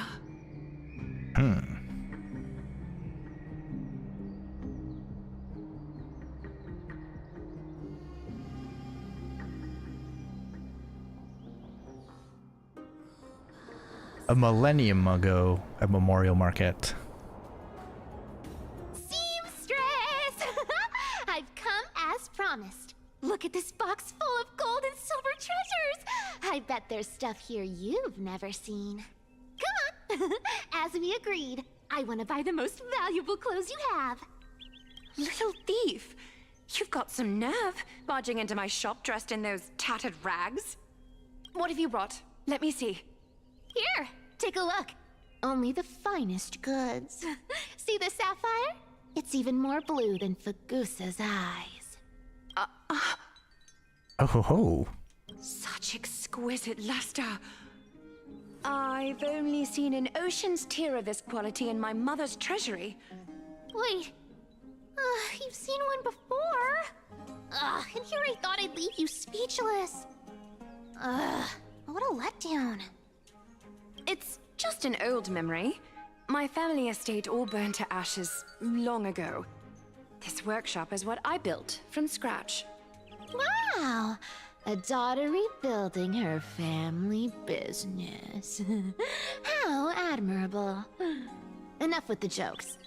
At least you did get to enjoy those luxuries. Mind your manners, kitty. Tell me, Cipher, where did you come from? And how did you acquire these treasures? I won them fair and square in a bet. What? Do you doubt me? Speak up, seamstress. Give me a straight answer. Do you want these or not? Strange. You're clearly lying to my face. But my golden thread doesn't tremble at all. That's because I'm not lying. I've been telling the truth from the start. Is that so? The scars and the mud stains on your face tell another story. Come on. Can't we just do business without all this chatter? Don't worry. I didn't leave any evidence, so no one will bother you. How can I trust a word you say when you're so skilled at lying? Dealing with you rich people is such a pain. Always wasting my time. Fine, if you don't want it. There are plenty of others who do. Hold on. Your treasure? I'll accept it. But these alone aren't enough to purchase the gold weaver's finest clothes. That said, I do have something that would suit you perfectly. Oh. What do you have in mind? Look. Come a bit closer. Fancy shoes. Oh, it's shimmering gold. Absolutely stunning. These golden boots are the gold weaver's greatest treasures. Though not as valuable as the most precious gowns, they hold a magical power. Legend has it that Zagreus blessed these boots, allowing anyone who wears them to move swiftly and silently. Put them on, Cipher. And don't get caught again. A face as lovely as yours deserves better protection. You rich folks just love sticking your noses in everything, don't you? Well, I'm taking these now, so don't get any second thoughts.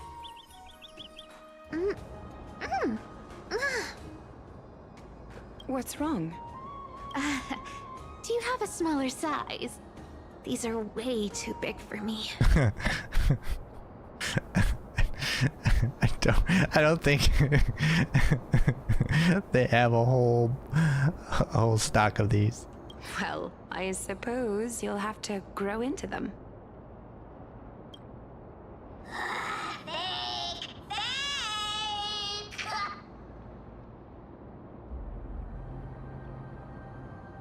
Do you have to interrupt me in the middle of my story? Fake? What's fake? Those boots definitely don't hold Zagreus' divine power! Your Amphorius is most cunning liar, and even you were fooled by a Glion! Watch your mouth, or I'll feed you to the fish in the River of Souls. Oh, now Barthos is pissing off yet another person. Weren't you curious how I got tangled up with that seamstress? Well, now you know. Satisfied? I didn't expect such a simple story. How disappointing. But, boss lady, there's a chance Aglaya wasn't trying to trick you? You're defending her. No. I just think the story's so moving, it'd be a shame to ruin it with a lie. If I could cry, I'd be in tears right now. Good thing you've still got a sharp tongue, or you'd have been stuck guarding someone's front door ages ago. Enough chit-chat. Let's take a look at this place. The city of Styxia. Look how beautiful she is! Let me take a good sniff of this air. Is he gonna get attacked too? But probably not in Styxia. This air, it's filled with the scent of treasure everywhere. Wonderful, just wonderful. Thanks to Castorice and Grey Mystery, the ancient city's barrier was finally dispelled. Now that I think about it, helping them was well worth it. Time for treasure hunting, Barto! Lead the way, and whatever we find, we'll split 80-20. Well, I have a suggestion. How about, 70-30 instead? Listen closely. Do you hear that? The gnawfish in the River of Souls are growling with hunger. 80-20 it is. How generous you are, Boss Lady Cipher. Anyway, what's with all this water? It's damp, cold, and miserable here. I hate it. Ooh, the mighty demigod of trickery. Uneasy around water. You wouldn't understand. The people of Dolos are talented in many ways. Just, not in swimming. Why don't we have a race? Long distance, sprint, or laps? Take your pick. What's got you so worked up? Relax. Who would have thought the fearless Lady Cipher was afraid of water? Cats hate getting wet. What's so hard to understand about that? Not all cats. Now, hurry up and figure out a way across, or I might have to reconsider our split. Don't rush me. Let me take a look around. Got it. Let's use that thing. Come on, follow me, boss lady. Not a good invitation. I'll play along. Let's see where this goes, Bartolos. Tell me, how did you hunt for treasure when I wasn't around, boss lady? Trying to trick me into saying something. Not a chance. Maybe You're as sharp as ever. we've already been through here before. Ooh, interesting. Very interesting. Was this device designed by priests of Ornyx? Do you think you can handle it? Don't underestimate me, boss. Just find a cozy dry corner and wait for me. Mission accomplished. Now you don't have to worry about your tail getting wet. Not bad, but just a warning. If this thing fails while we're halfway through the water... Don't worry, trust me. For that sweet 20% cut of the loot, I'll make sure you're taken care of.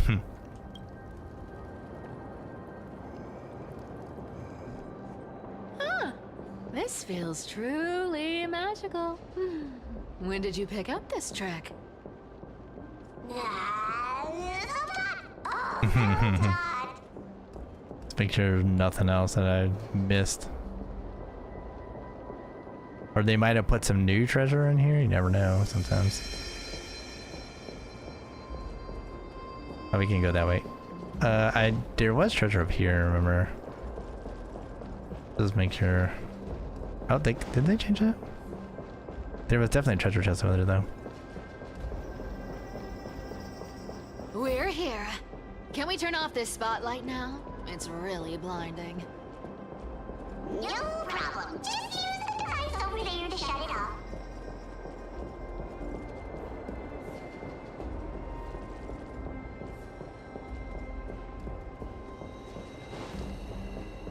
Okay. Just making sure that we're not missing anything. It happens sometimes. The scent of gold coins, gems, and fine leather. It's so refreshing. The treasures in this ancient city are all floating back up thanks to Gray Mystery and that pink squirrel. Yeah, we already got that one. Yes, right here. What are you waiting for? Start digging. Roger that. Watch me. Bartholos activated excavation mode, unearthing the treasure buried deep underground. Wow! That's a huge chest. Move over. I want to open it myself. Wow. A massive haul. Unbelievable. It's hard to imagine the kind of luxurious life the people of Styxia once led. As expected for a realm of Fagusa's disciples.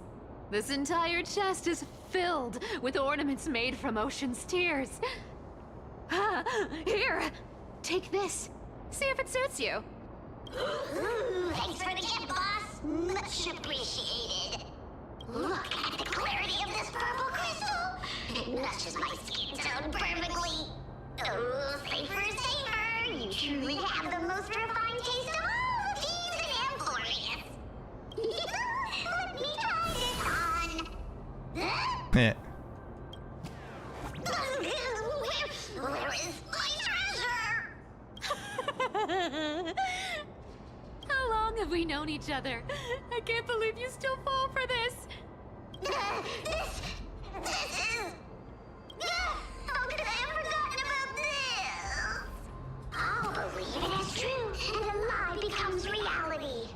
What a convenient ability. The demigod of trickery's divine gift. Far more practical than any golden thread or teleporter.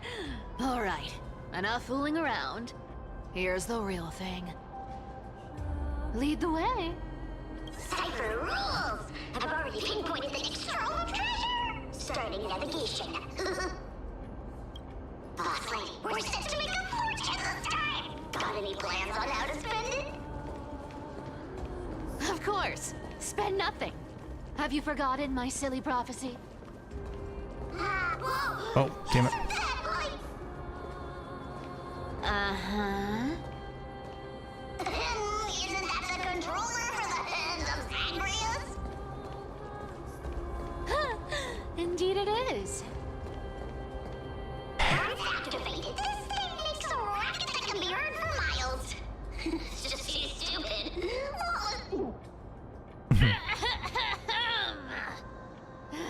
Seriously, what was the Titan thinking when they came up with this thing? Hey! If you don't want the trickery to be exposed, you'd better start by keeping your mouth shut. What do you say? Boss lady, you're absolutely right. I'll be careful with my words. I think I've already gotten everything for this, though. Ah! This thing's way too loud when it's on. Let's not stir up more trouble, okay? But it's awesome because it kicks everything's ass.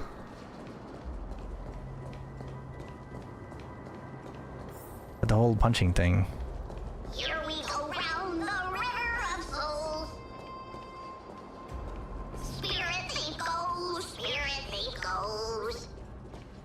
They don't want me to punch that thing, that's what it was. What are you even singing? doing? You're totally out of tune. Because I totally would have. I would have punched it and but not had to fight it. There's a big guy guarding this place. Yeah, big and dumb. Just a pure love of stupidity.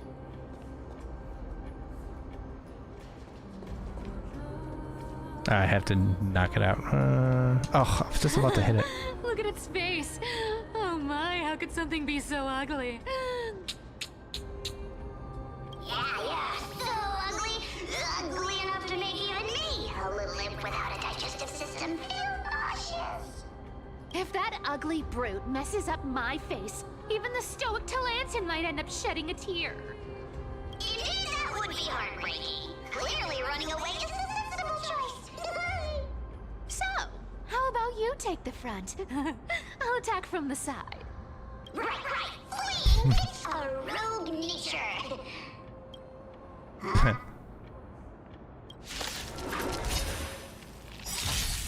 Look, a VIP.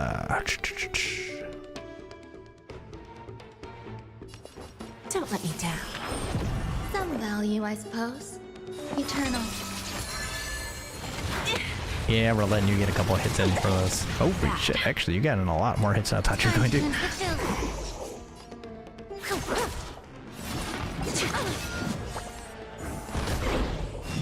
Enjoying yourself? Stand still.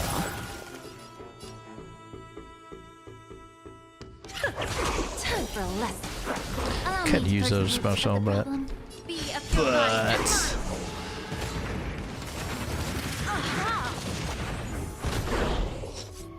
I don't feel the need. Oh, I thought that would kill it. Son of a bitch. See, like that. There's more to life.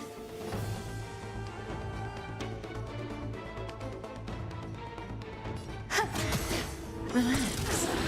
May the foul stench disappear. Probably should have hit with the skill, but there it was. May as well kill them all. That didn't hit as hard as I was hoping. Time to cleanse the filth. Some value, I suppose. Existence is unity. Stay away. Bad. Yeah, you're gonna keep doing that.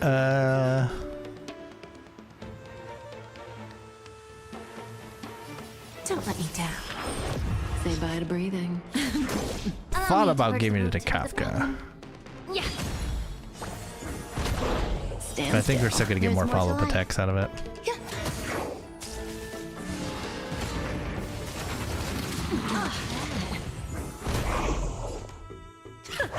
Time for a lesson. May the foul stench dissipate. Be of your body and mind. I didn't realize we didn't have anything to break. Relax. Time to cleanse the filth. Alright, I'm getting tired of this. There's no backing out now. For me or you. May as well kill them all. Yeah. Some I value, get I it. suppose. I Eternal. get it. Allow me to purchase the of your body and mind. Because you're gonna attack. Oh, yeah, I'm like that. Oh, there we go. Oh. Such an ugly and useless creature, taken down with just a couple of hits. How boring. Well, it's a few more than a couple. Hey, Bartolos, are you still alive? Give us a squeak if you are. Squeak! Look at you, all shaken up. Can't handle even this bit of action. Should be safe here now. Get to work. Aye, boss lady Cipher. Bartholos activated excavation mode, unearthing the treasure buried deep underground. It doesn't smell like anything valuable this time. Since we've already dug it up, let's open it and see. Huh. is this? The Journal of a Styxian Refugee. Month of balance, day something. 3 more neighboring households moved away today. The tide has risen higher than ever before, already reaching the 5th step of the stone stairway to our residence. The priest insists it's merely seasonal high tide that will soon recede, but having lived in Styxia for 30 years, I've never witnessed water levels like this. Leandro from the harbor went fishing 3 days ago and reported that the seawater had become unusually turbid, appearing as if mixed with ink. Beneath the surface, he glimpsed strange shadows, not human in form yet possessing distinct outlines. After returning, he developed a high fever and has remained bedridden since. Month of balance, day something. The city's feasts have grown increasingly frenzied. Grand celebrations that once occurred only during the month of joy now happen almost daily. At the Anzo's family banquet last night, I witnessed 2 normally well-mannered women treading grapes barefoot, emitting strange laughter, and then directly drinking the dirt-laden juice. They claim to be mimicking Fagusa's ritual ceremonies, though I've never heard of such an absurd form of worship. Prices at the market have risen by 30%. The honey brew merchant reports that the brewing process has become exceptionally difficult lately. The yeast cultures mysteriously rot. Only by distilling with seawater collected directly from the harbor can they produce proper wine. Fortunately, our Doris remains lucid and has wisely advised us to minimize our consumption of the city's water and wine. Month of Everday, days. Last night, strange music emanated from the harbor. It wasn't produced by any instrument, but seemed to rise from the ocean depths. The low, haunting melody sounded as if it were telling an ancient tale, compelling people to approach the shore. Several neighbors' children sleepwalked to the dock last night. They claimed to have seen the goddess in the water performing and wanted to get closer. The priest had forbidden all forms of musical performance and deployed soldiers to patrol the docks.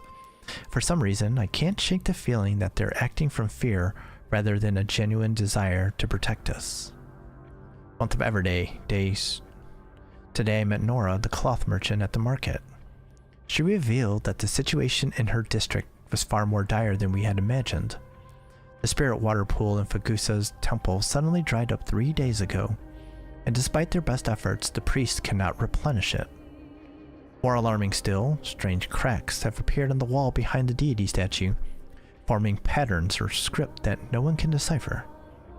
Nora also shared a peculiar rumor. Some claim to have seen in their dreams a woman playing a lyre, draped in black veils with eyes gleaming like seawater. She allegedly told dreamers that Styxia would soon face a great transformation, and only those who hear her voice would be saved. Some city residents have begun referring to her as the prophetic sea musician, despite the priest's determined efforts to suppress such rumors. Month of Freedom Day. We finally decided to evacuate with our entire family. The seawater has reached the highest water mark at the dock, yet some remain oblivious, still immersed in endless revelry. Our family and the neighboring Milan household have decided to journey to Akama together. Reportedly, the world-bearing Titan's protection extends there, and the tides of darkness have not yet invaded those lands. We plan to slip away quietly tonight from the northern dock exit. We pray to Fagosa for safe passage. Month of Freedom Day. We've been traveling for 3 days now. Last night, the Milan's family youngest child suddenly developed a high fever, continuously muttering strange phrases that resembled an ancient ballad. His father decided to take him back to the city for medical treatment, though we all know there is little hope to be found there. This morning, looking back at Styxia from the hillside, I was horrified to discover the entire city enveloped in a strange aura, with seawater shimmering with an unnatural blue radiance in the sunlight. From a distance, those magnificent buildings seemed to twist and distort in the water, as if they were merely illusions. Month of Weaving Day. We encountered several other fleeing townspeople. They brought even more horrifying news. The seawater in Styxia has begun displaying strange colors and textures. Sometimes thick as honey, other times solid as glass. Those who remained in the city had begun undergoing bizarre transformations. Shh. Even more disturbing is that at night the entire city bathes in an indescribable glow. An indescribable glow, as if enveloped by some gigantic amniotic membrane. They say this is Fagosta's punishment, but I can't help wondering. Is this the Titan's wrath, or is some power even greater than the Titans at work? We've decided to continue northward to Akama. Along the way, we've heard rumors of someone named who can supposedly appease Fagosta's wrath, but these are merely legends fabricated by desperate people. We common folk can only rely on our feet to flee this disaster. Month of weaving day. Tonight, after the children fell asleep, I secretly examined a small vial of seawater I brought from the city. It was the last drop collected from the spirit water pool in Fagosta's temple before we left. In the moonlight, it displays a strange shimmer, as if something moves within it, unlike ordinary water. By chance, I discovered that gently tapping on the vial with my fingertip produces a peculiar sound, like distant lyre notes echoing. In that moment, I seemed to glimpse a mysterious woman standing upon the sea surface, sorrowfully playing a melody that no one could understand. I don't know if this was illusion or reality, but if such a being truly exists, one who can hear the sorrows of Styxians, then as we embark on this uncertain journey, please grant us a flicker of hope, even if it's merely a beautiful dream. Akama is now within reach. Taking one final glance back in my homeland, the beautiful scenery of old is nowhere to be seen, only distorted masses of light and shadow undulating on the sea level, resembling foam heaped by waves before dawn, dissolving one by one to gradually reveal its cold and true nature. Ooh, this looks tragic. Do you think they made it to Akama? Probably not. I've never seen or heard of anyone from Styxia and Akama. At least, I'm still left for Dolos. Guess this city wasn't so lucky. Huh. It does seem unfair, doesn't it? Just because they were born in the wrong place, they had to face such devastation. Meanwhile, those in Akama, simply because they're supported by the world-bearing Titan, continue to survive. Yeah, the world just isn't fair, is it? Speaking of the world-bearing Titan, Cipher, didn't you tell me once you used to be an apprentice at Kefali's priestly court? Huh. Did I? Yeah, you definitely told me, and I remember it clearly. Maybe it's been so long your memory's gotten a little fuzzy. Ah, right. I did tell you. It wasn't a big deal. I just snuck in with a bunch of mumbling priests and watched them do their spooky rituals around some glowing rock. Honestly, I was only interested in the wallets of the old grandpas on the council back then. Don't remember much else. It's been what, nearly 1,000 years? Oh, I see. But you in a priest robe? No, that's hard to picture. Who asked you to picture that? Besides, priest robes from 1,000 years ago were nothing like the ones today. Ooh, they might be you're super sexy. Right. I didn't think about that. I was just curious if you ever overheard anything interesting from those priests. How ridiculous. Come on, let's head to the next spot. Alrighty. Where did this roadblock come from? Ugh, this is so annoying. The treasure is right in front of us. Oh dear, we're stuck here. But I have a plan. Should we call on that big, noisy, cumbersome hand of Xanrith? Never thought that thing would actually come in handy. All right. Do you want to handle it? Leave it to me, Laz. I don't need a controller. After all, you know. Alright, Spirit Thief. Hand of Zagreus. My darling. Activate! Very handy, at least, though. Very handy. If we didn't have to run back. Before we go anywhere, let's just make sure that they're not hiding any more coins of whimsy. I don't see any, at least, so. There are no enemies, are there?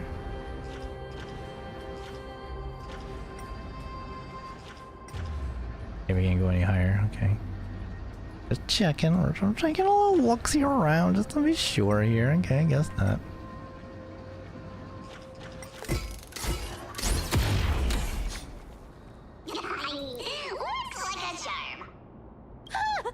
Not bad. However, I still don't see how this ties into trickery. Let's go to the next room! Hey, slow down! That question you asked me earlier. I think I just remembered something. What did I ask? You know, that question. The one you specifically asked me. Right after we dug up the second chest. Forgive me, boss lady, but have you been under a lot of stress lately? I didn't ask anything. You must have imagined it. Oh. Is that so? Maybe you're right. I have been a little on edge lately. I need to relax. Alright, let's move on to the next treasure trove. Treasure, let's go! Trixie, Trixie. Twinkle, twinkle in my chest, how this core flame is the best. Wow, when it comes to singing, I still sound better than you, boss. Damn. Go beyond all time and space on the journey of flame chase. Oh, they make fun of her even more. Okay.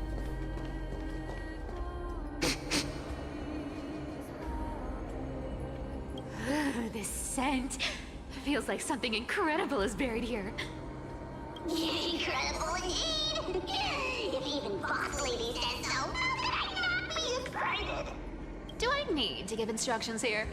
Get digging.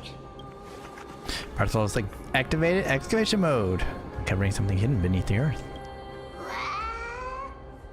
Oh, isn't this a golden scapegoat? Interesting. Looks like whoever buried this treasure wanted to play a little game with us. Oh, isn't there a myth about this thing? Those who feared fire became sheep. Those who did not became human. Sheep, humans, whatever. All I know is unlocking this gets us treasure. Here, this honor's all yours. Puzzles and tricks are right up my alley. Just leave it to little old me. You make us do it? Yep. Fine. Fine. Alright,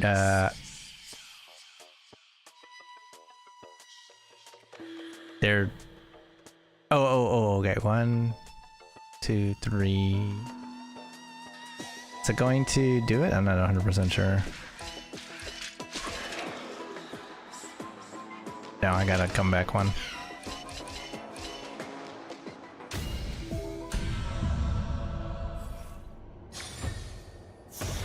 Flame treasure! Told you, nothing can stump me. Cipher, it's your turn now. Stop! Stay there, and don't turn around. Huh? What do you mean?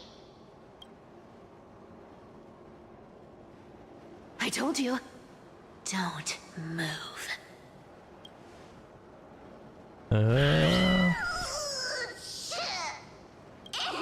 My poor old back.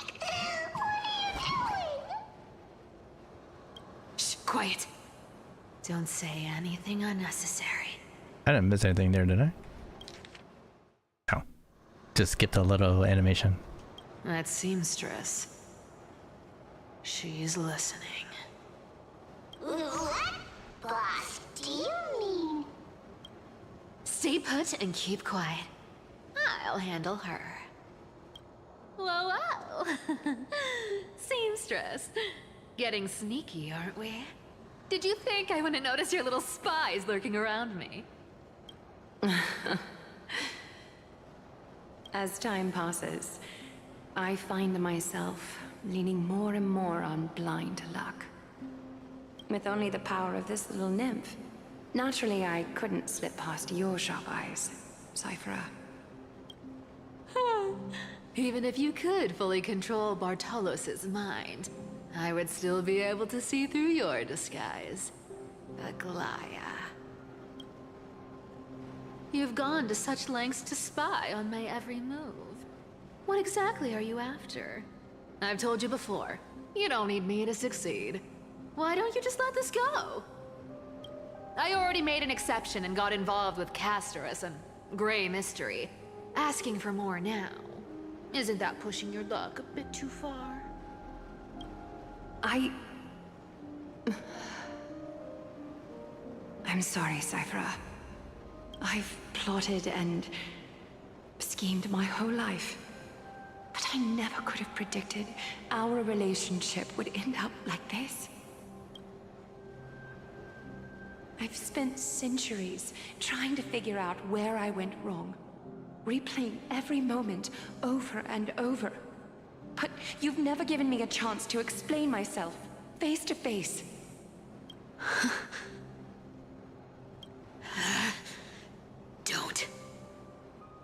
Don't talk to me like that. You know I can't take it.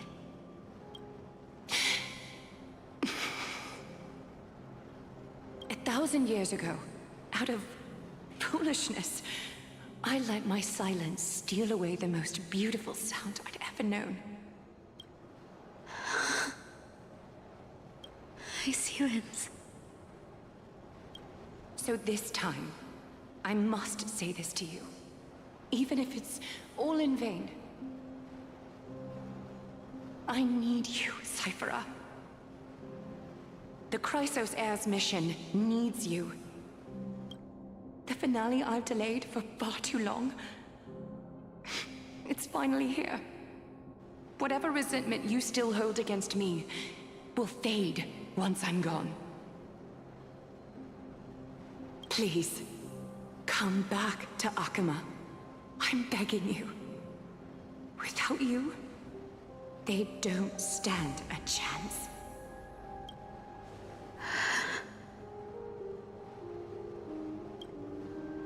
I'll think about it, seamstress. But stop watching me. Unless you want to lose me for good. Don't worry. As much as I'd love to hear your voice again, to see your face, it seems that chance will never come. Goodbye, Cipher.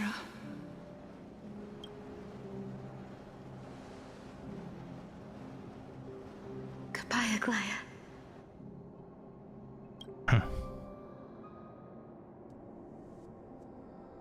What a shame. I thought there'd be some real treasure under that goat's head.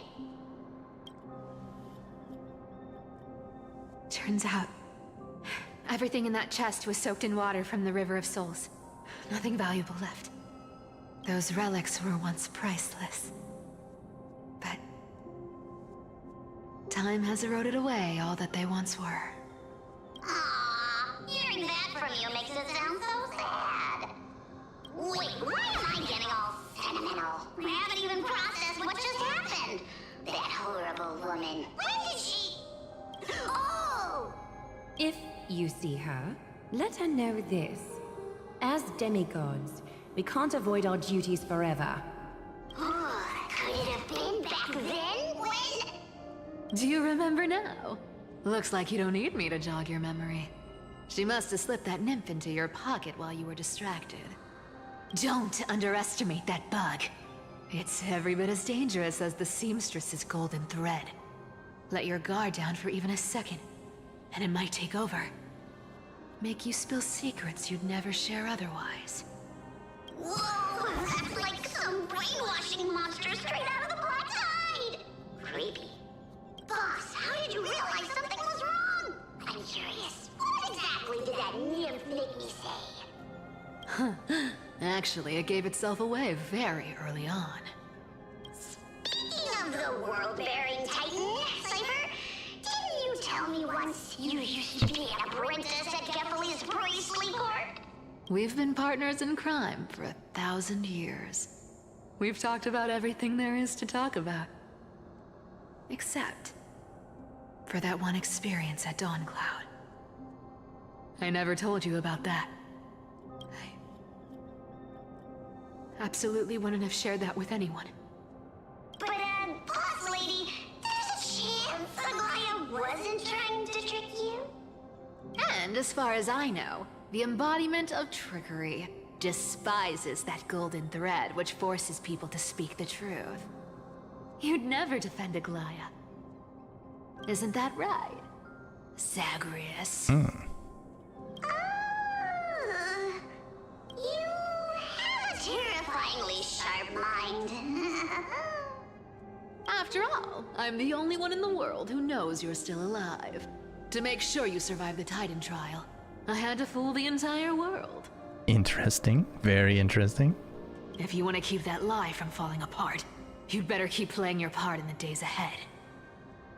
Even if it weren't for saving my worthless little life, I'd still walk through fire for Cipher without hesitation. You may have been reduced to this form, but you still haven't lost your way with words. Speaking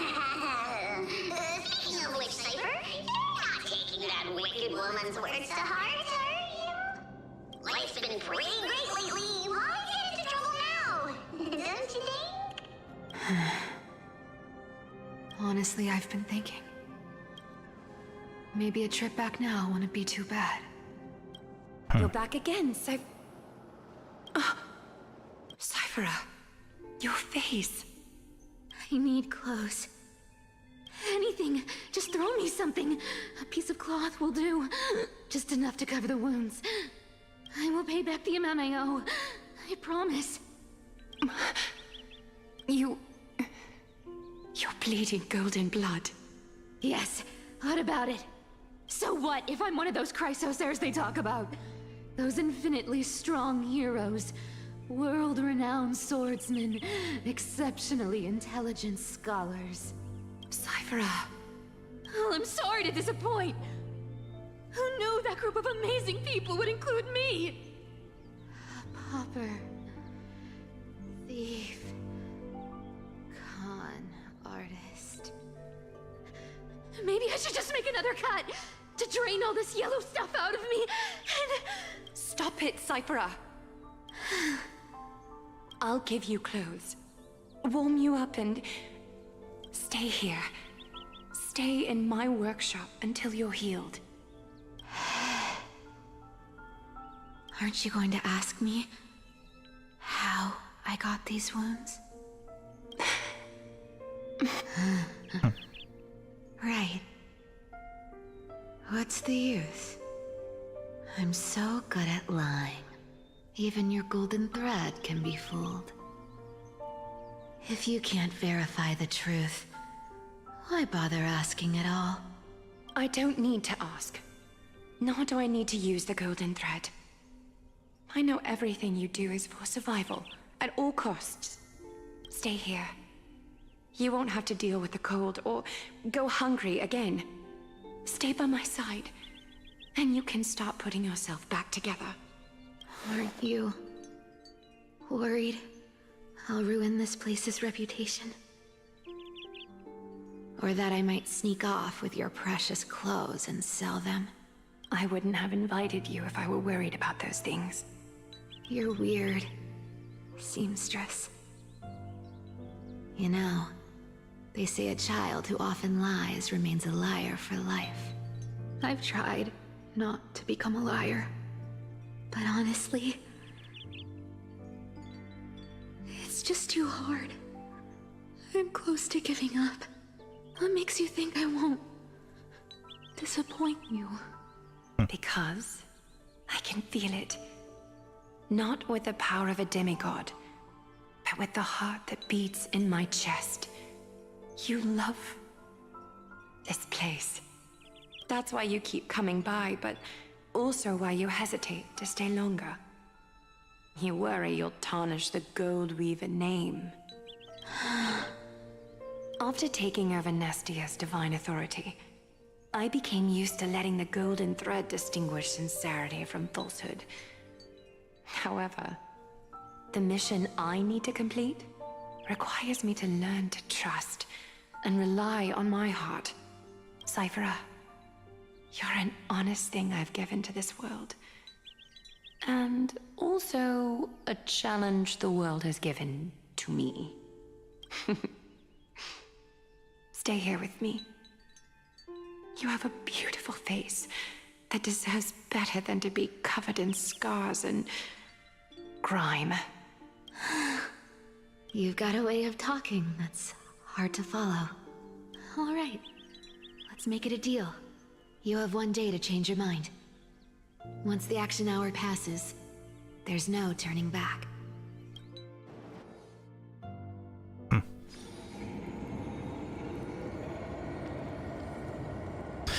These folks in black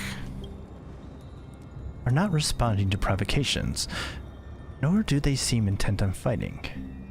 What exactly are they waiting for? Pressure. Fear. Planting seeds of anxiety. It seems this is the strategy they've chosen. An organization that sees it as their mission to eradicate the Chrysos heirs. I've read some chilling accounts. Stories of the cleaners using alchemical arts to implant fragments of memories into their successors, ensuring both identity and hatred live on. From what I know, these stories are true. The kindness we know today, strictly speaking, is the 27th kindness. Objectively, the rise of the cleaners was both inevitable and necessary. Yet, their ruthless and twisted methods earned them nothing but disdain and condemnation from history. And still, they endure. An organization persisting through time, now working tirelessly to obstruct the flame chase. Are they truly so terrified of the era nova the Chrysos heirs strive for? Even in these crumbling end times, there are always those who find ways to profit from the chaos. To ask the vested interests to abandon their status, wealth, and ambitions in this world for a distant ideal may be no easier than creating a miracle. I wonder where the Trailblazer is now.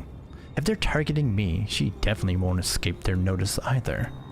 I hope all is well.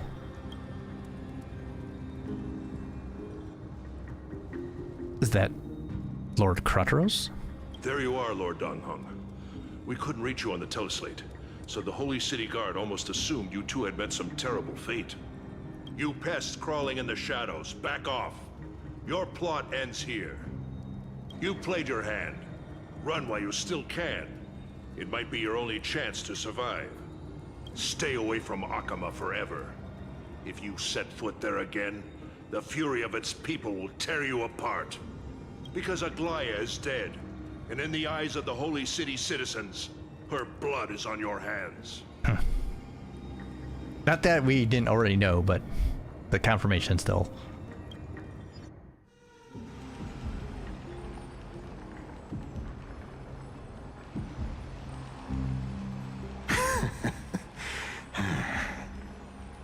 Looks like she was wrong about you.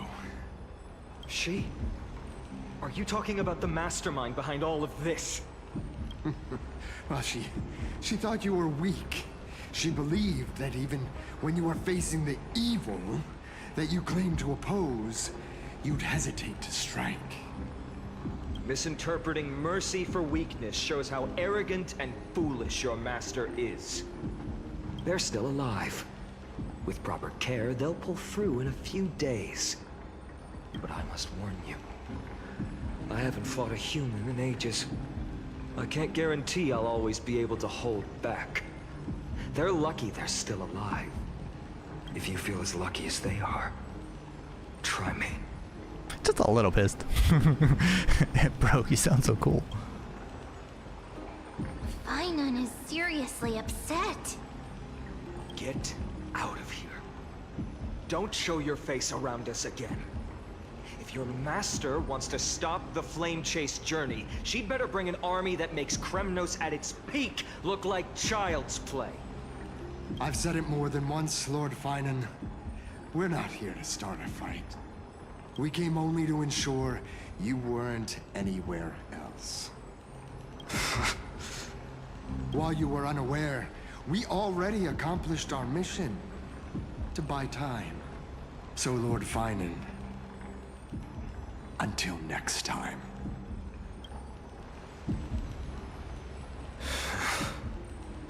Are you okay? I'm fine. Anyone who uses innocent lives as bargaining chips has gone too far. But they were after the Chrysos heirs.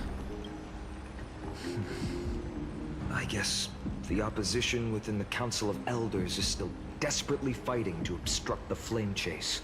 If the conspiracy is exposed, they'll be hunted down in the Holy City like rats with nowhere to run, no matter where they hide. My teleslate. Yeah, you're getting the bad news now.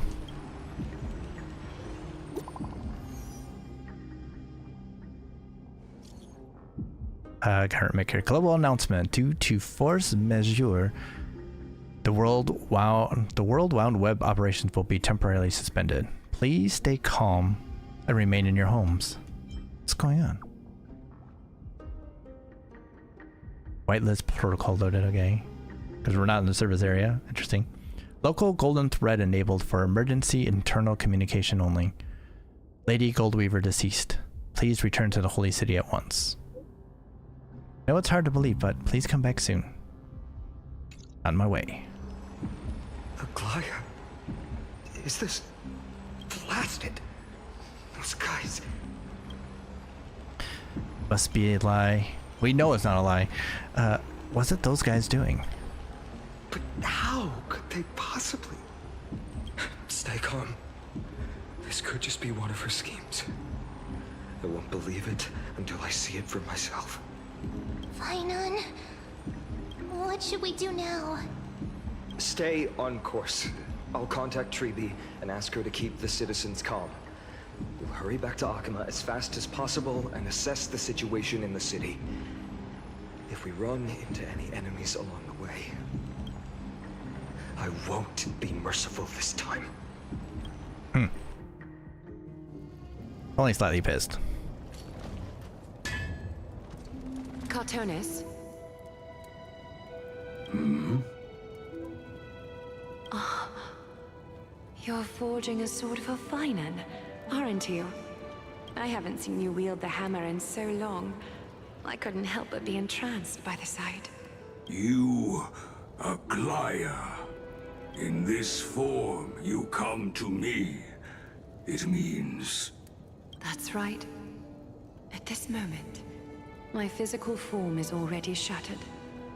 My journey as a human in this world has come to an end. It's time to fulfill our pact. Of course.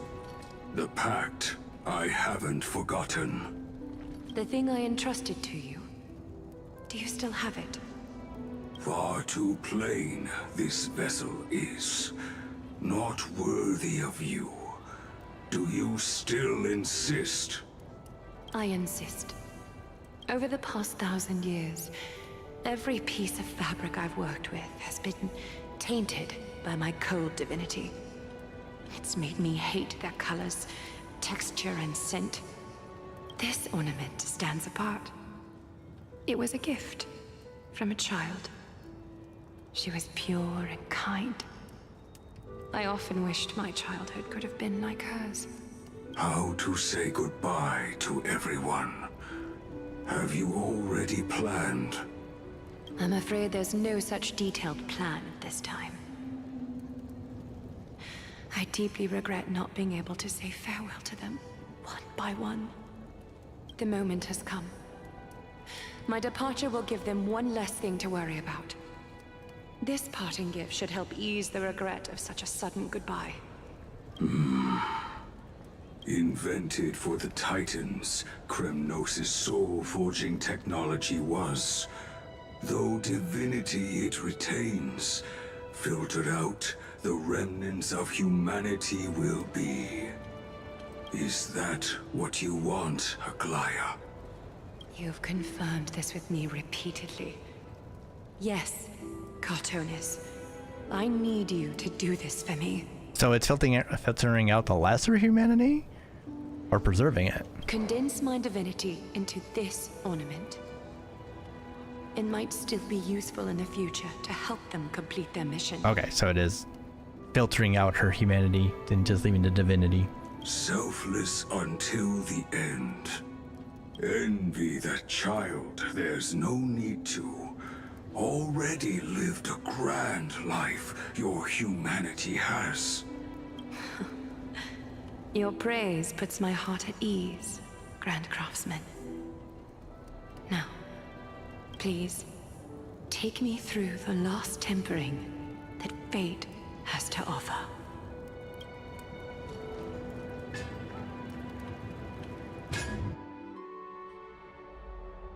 The city is silent, and tension is building with every passing second. The news is probably spread by now. Every household is locked up tight, and all the market stalls have closed down temporarily. She really was taken by the cleaners. Something about this feels like a scheme. I hope so. I just can't believe she'd be taken down by a handful of assassins. If this is all part of a larger plan, Trailblaze must know something. She just couldn't say it in the message. Let's go find her.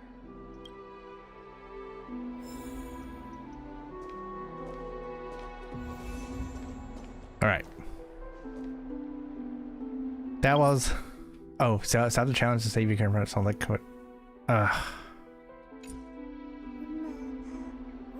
This has been like 2 hours of this. How are we supposed to like go? I'd like to finish so we can just get to the part, you know, where we can just save it normally, but I guess we'll go a little bit further. I was gonna stop, but let's see. Can't be too much more. Came back before us. Well, maybe he's heard something.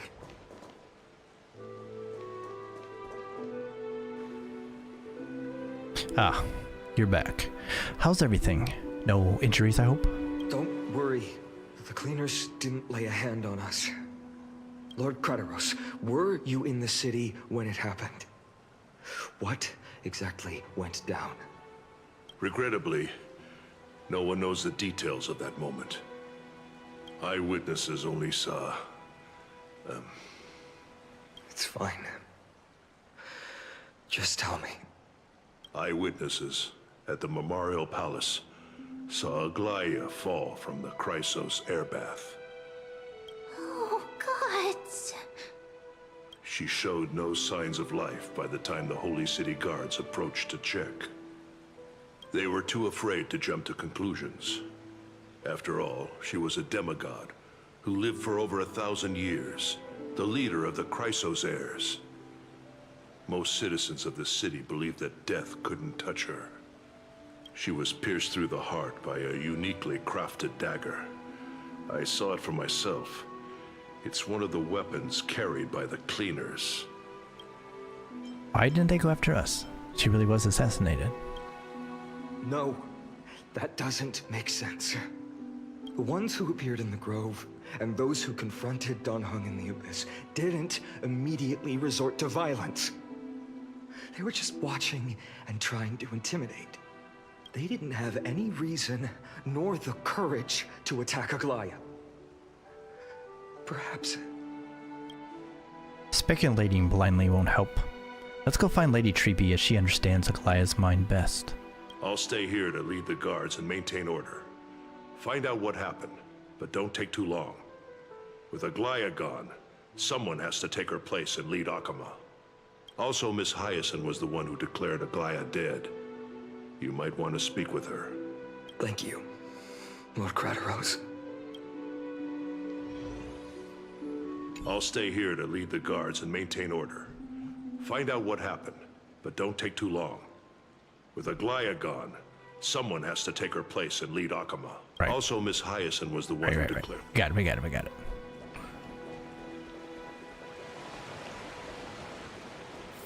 The baths Gotta are go all the way empty. up. No citizen feels like bathing after such horrible news. Kind of warp, but I think they want us to walk it. Especially now that I see people.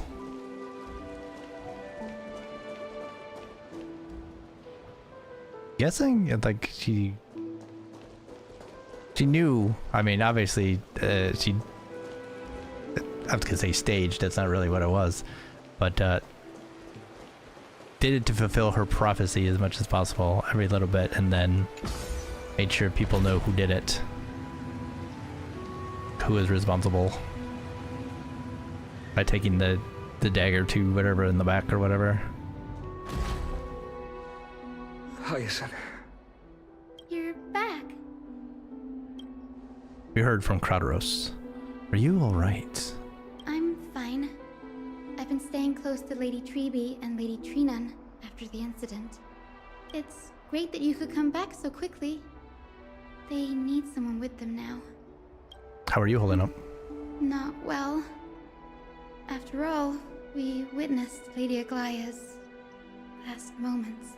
What are we saying? That, how are the two of them holding up?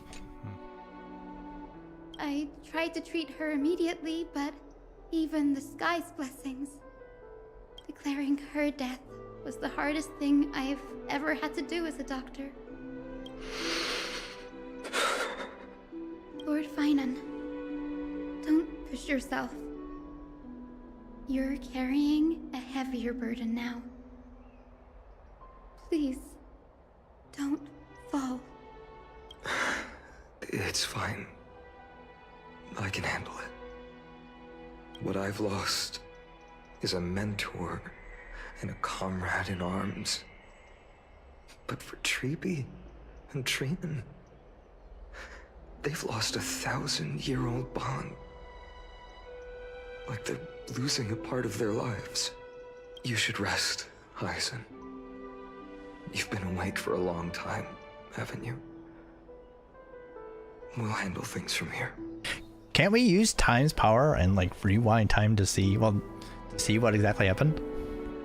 Okay. See you later, everyone. Next, we should visit Lady Treeby.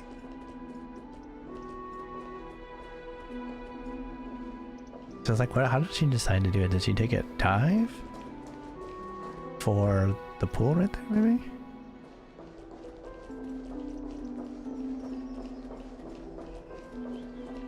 Actually, is there a treasure chest up here? I just noticed that we can go up this. Nope. Maybe the other side though. Or did I find it because I've already done this? Because this is like exactly the kind of thing I would do.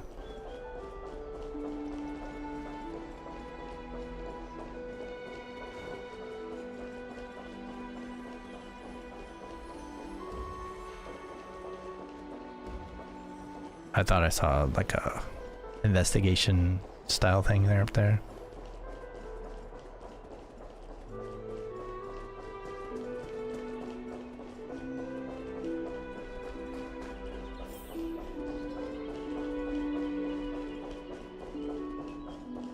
Guys, while we're in morning here, you might as well keep going.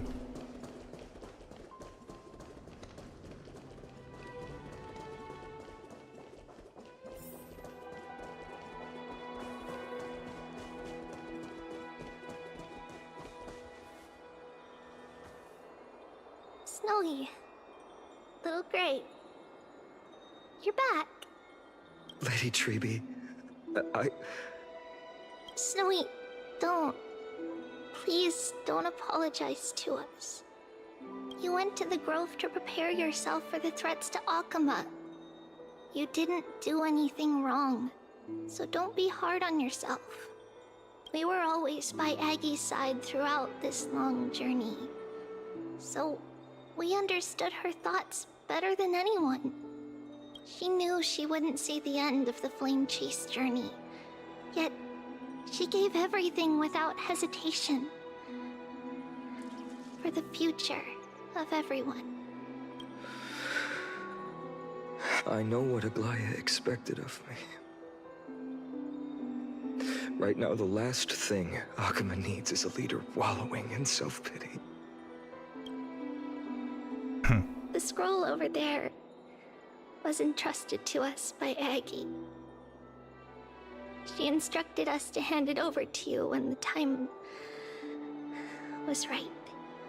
I think now's the right time. Alright.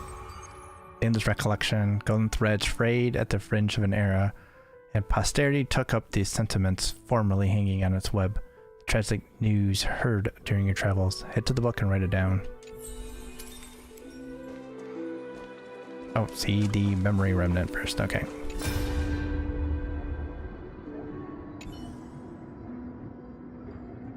Aggie, so you really don't have to take the medicine anymore? Howdy, teacher. Medicine can only steady my flesh, but it cannot stop the decay of my soul. I've already borrowed too much time from this world. Now the time is up. Now is the best time for my exit.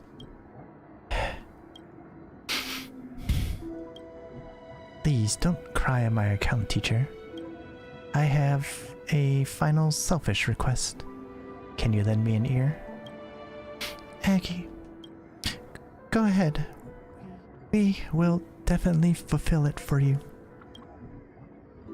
I wish for my death to be quiet and gentle. I hope that my lifeless body will not be exposed to the eyes of the public. Teacher, I have faced too many changes in my lifetime, but in the pursuit of one thing alone, I have remained unchanged for 1,000 years.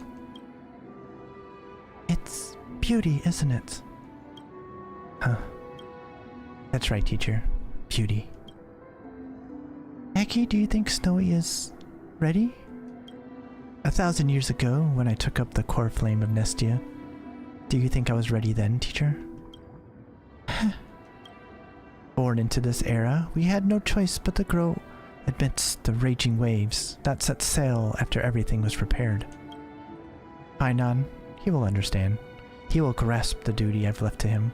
He is mature enough now, no longer blinded by anger or hatred.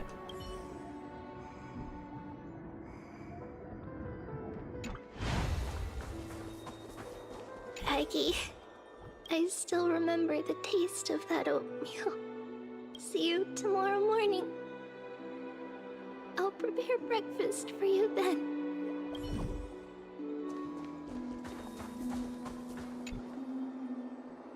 Ainan, my humble student, my trusted colleague. As I write this, you are locked in a battle of words with the Council of Elders, fighting for the survival of the flame-chased journey on a battlefield where the smoke of war is invisible. I deeply regret and feel guilty for hastily pushing you and the Trailblazer into the debate. But please forgive me. At that moment, I could not afford to show any sign of weakness before you, as it would have crushed your morale. I considered the debate a routine affair, assuming I could win merely with the support and experience we'd accumulated over centuries. But I underestimated Kindness and her party's cunning, and also the deterioration of my own senses. The trap was likely set by the debater Calictus. He had prepared a severed golden thread in advance, revealing it to the public when Kindness was faltering in the debate. He claimed I was reading everyone's thoughts with the golden thread to cheat in the debate. I could have countered that low tactic in 100 ways, but my words slipped out before I could even think about them. With deceitful scoundrels like you in the crowd, I have no choice but to rely on the golden thread to keep watch over everything in this holy city. You can imagine the reaction that comment provoked. At that moment, I felt my time was running short. The divinity in this body might be eternal, but that is not the essence of me. I am a daughter of humanity, born of my mother, and I will die as a human. Realizing that my humanity was fading, I began to plan my exit. What kind of departure would not waste such a belated death? I have yet to find the ideal answer. But I knew I couldn't simply fade away in my sleep like anyone else. The serpents have always lurked in the darkness, terrified of their heads being cut off by the golden thread. If my departure were to be calm and uneventful, it would only lead to a swarm of those serpents emerging from their nests. Regrettably, a peaceful death is a luxury I cannot afford. I must feign weakness deliberately to make those serpents lose patience and act rashly. Just as they think they've struck and sunk their fangs into my heels, that's when I'll strike back, igniting the final blaze to burn away the threats hidden in the shadows. The blaze soaring into the sky might sow fear and confusion, but I have no worries about people losing their way. After all, Alchema still has you to guide them, Finan. You're not perfect, Finan. I've witnessed your confusion, recklessness, and deep sensitivity, dawn after dawn. The heavy burdens of your past have always weighed you down, inflicting deep pain. Yet, in your way, you are perfect. You embrace everyone's imperfections, always ready to find the precious qualities hidden beneath their rough exteriors. Which is why you gotta take Kefali's core flame. That might be what sets our Sky Father Kefali apart from other deities. They recognize the imperfections in their creations, yet still choose to shine their light on them, offering protection with unconditional love. Finan, while you zealously pursued strife, believing it to be your destined path, from the very beginning, my thoughts have never changed. You are the destined world-bearer of Amphorius, the gate to Amphorius's future. Go, complete the flame-chased journey of the prophecy, ignite the stars, and inspire hope in the hearts of humanity. I will be waiting at the end of the West Wind, looking forward to the miracle you will create.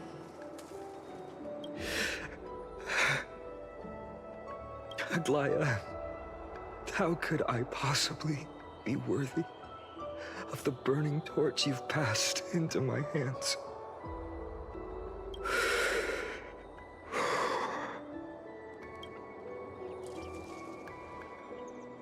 Donhong, can you do me a favor? Whatever I can help with, just say the word. Please deliver a message to Lord Crateros. Have him gather the Holy City guards and the Kremnoans to spread the word from door to door. At the lucid hour tomorrow, Finan will speak at the Marmorial Palace. Urge everyone who has concerns about the Holy City's future and the Flame Chase journey to attend this gathering. Tell them Aglaya has left Amphorius the seeds of hope. Understood. Thank you. It's been a harrowing day for everyone. Please make sure to rest well and collect your thoughts. I need to prepare.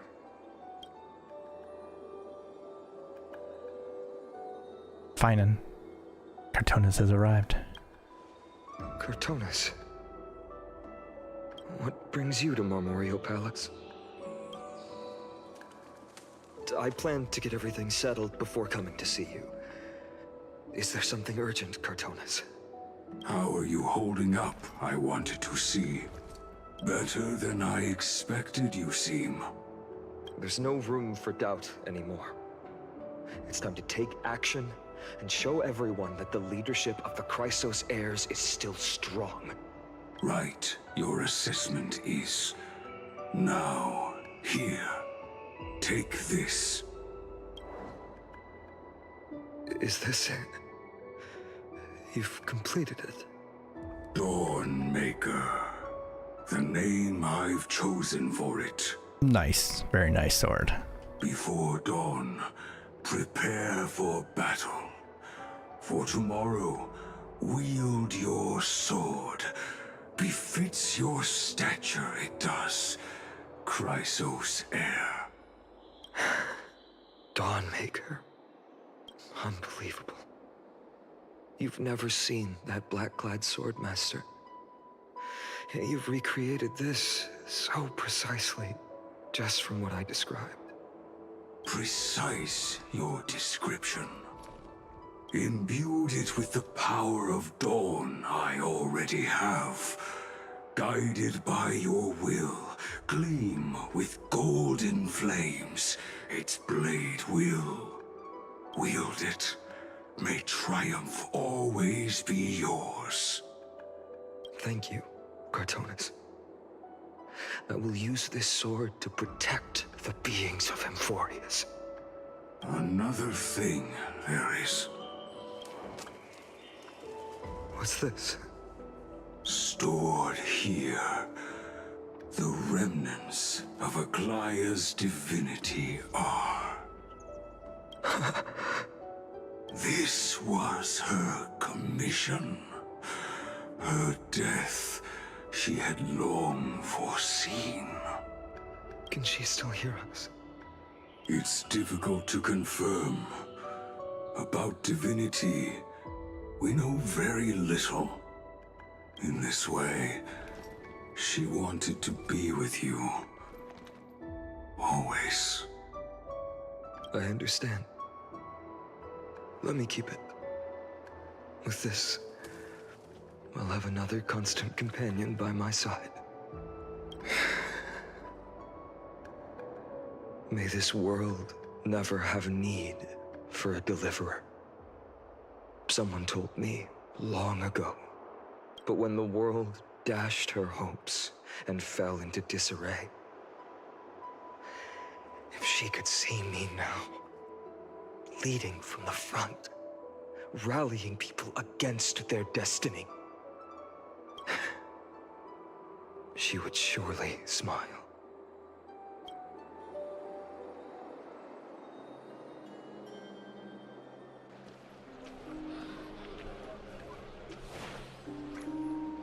How will the Holy City continue without Lady Goldweaver? Let's see what kind of stirring speech our man's gonna have now. Look! Lord Finan is here.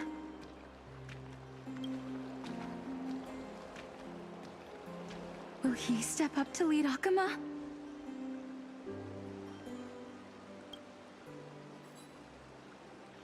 Not long ago, I spoke at the Citizens' Assembly at Dawncloud.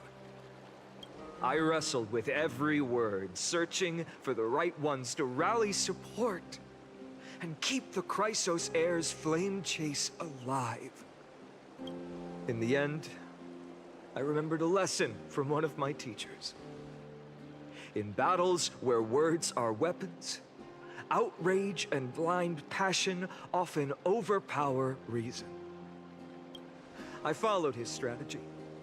I painted my opponents as nothing more than pests, tore apart their character, and laid out their crimes. The strategy worked. I secured enough votes to achieve my goal, but afterward, there wasn't even a flicker of joy.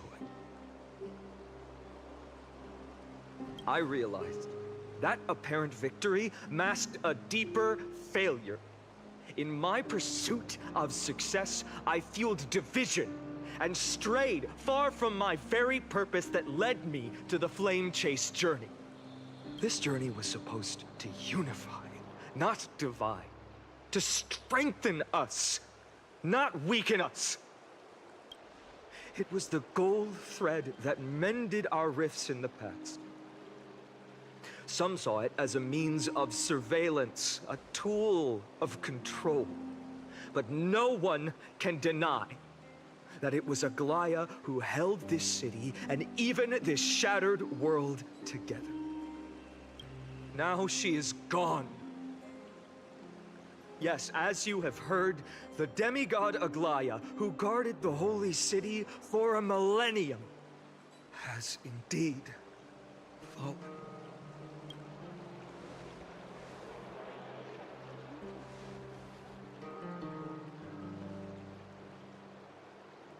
Who murdered Lady Goldweaver?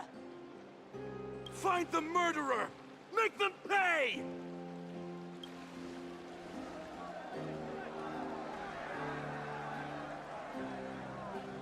I felt the same as all of you initially. I wanted to stand here beside you, to condemn the sinners, to discuss retribution, and to see justice brought down upon them. But my perspective has changed.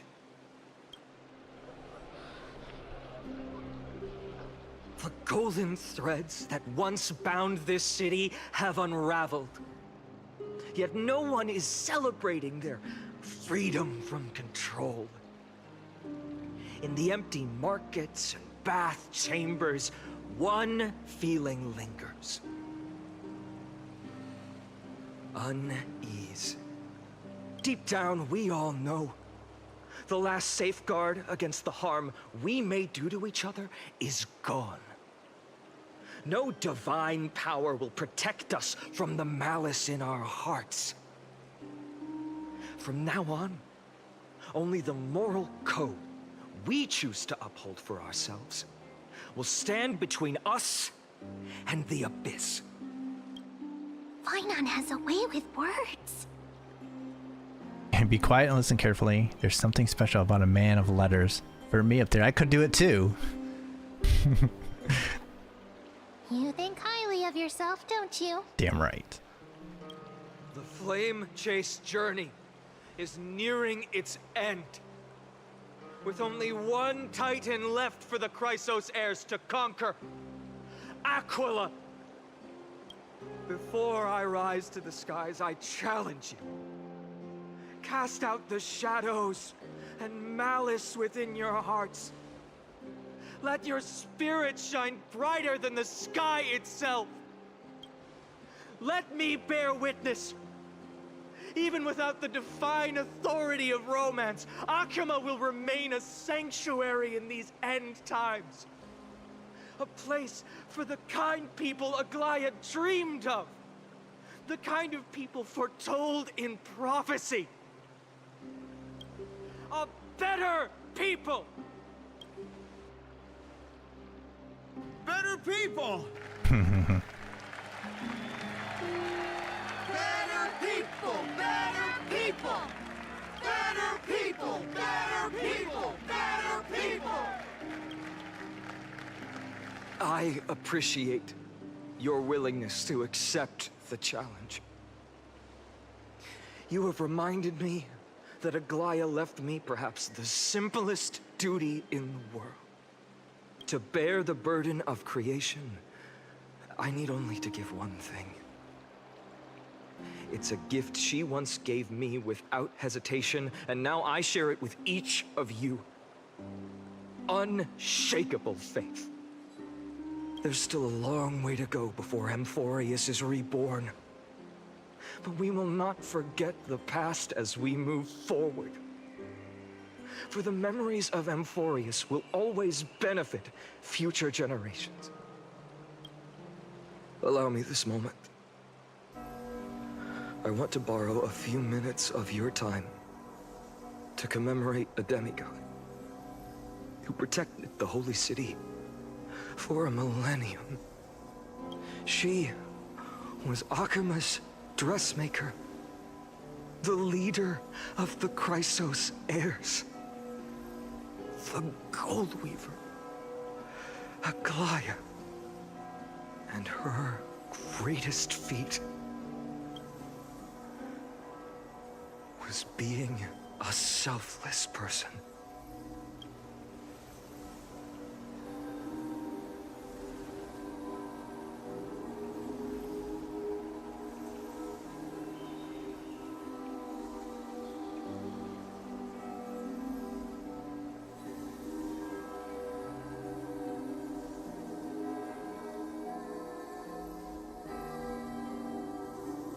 Moving. Very moving. That singing sounds so familiar. That's our song, and Snowy used to love it. Yes, Lady Trian. For that child filled with anxiety. Look, everyone's in this too. Look in the corner, in the back corner, and the right. There's Nexa. There's Trian. We also have Castorice up front. Now Aglaya. Wow. Your songs always dispelled the clouds in my heart, even if for just a moment. Snowy was so cute and kind when he was little. Now, you've grown so much. Maybe not as cute, but still just as kind. Damn, not as cute. Time spares no one, so there's nothing we can do. But kindness, you helped nurture it in me. Don't mention it. Your light is as bright as ever.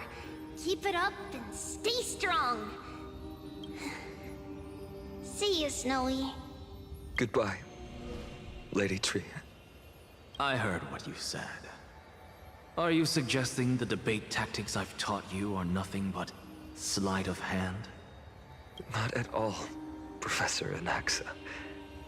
Honestly, without those techniques you taught me, the Flame Chase journey might not have survived. Good thing your head's still clear. The Chrysos heir of Kefali.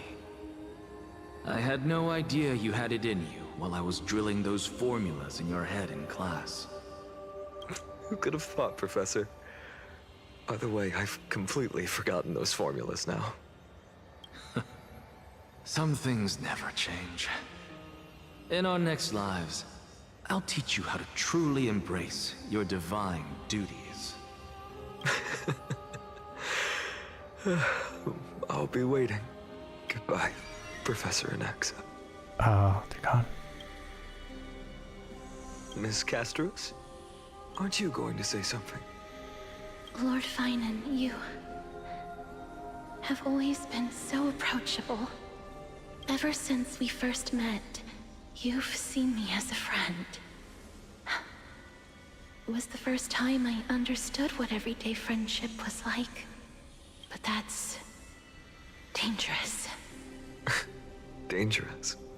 Laughing and chatting with you, I sometimes forget who I am. And for someone with my kind of power, that's a real hazard. I hadn't thought of it that way. Sorry, I forgot to consider your perspective. Please, no apologies. Despite everything, thinking back on the times we spent together makes me really happy. I feel the same. Goodbye, Finan. Goodbye, Castorice. Aglaya.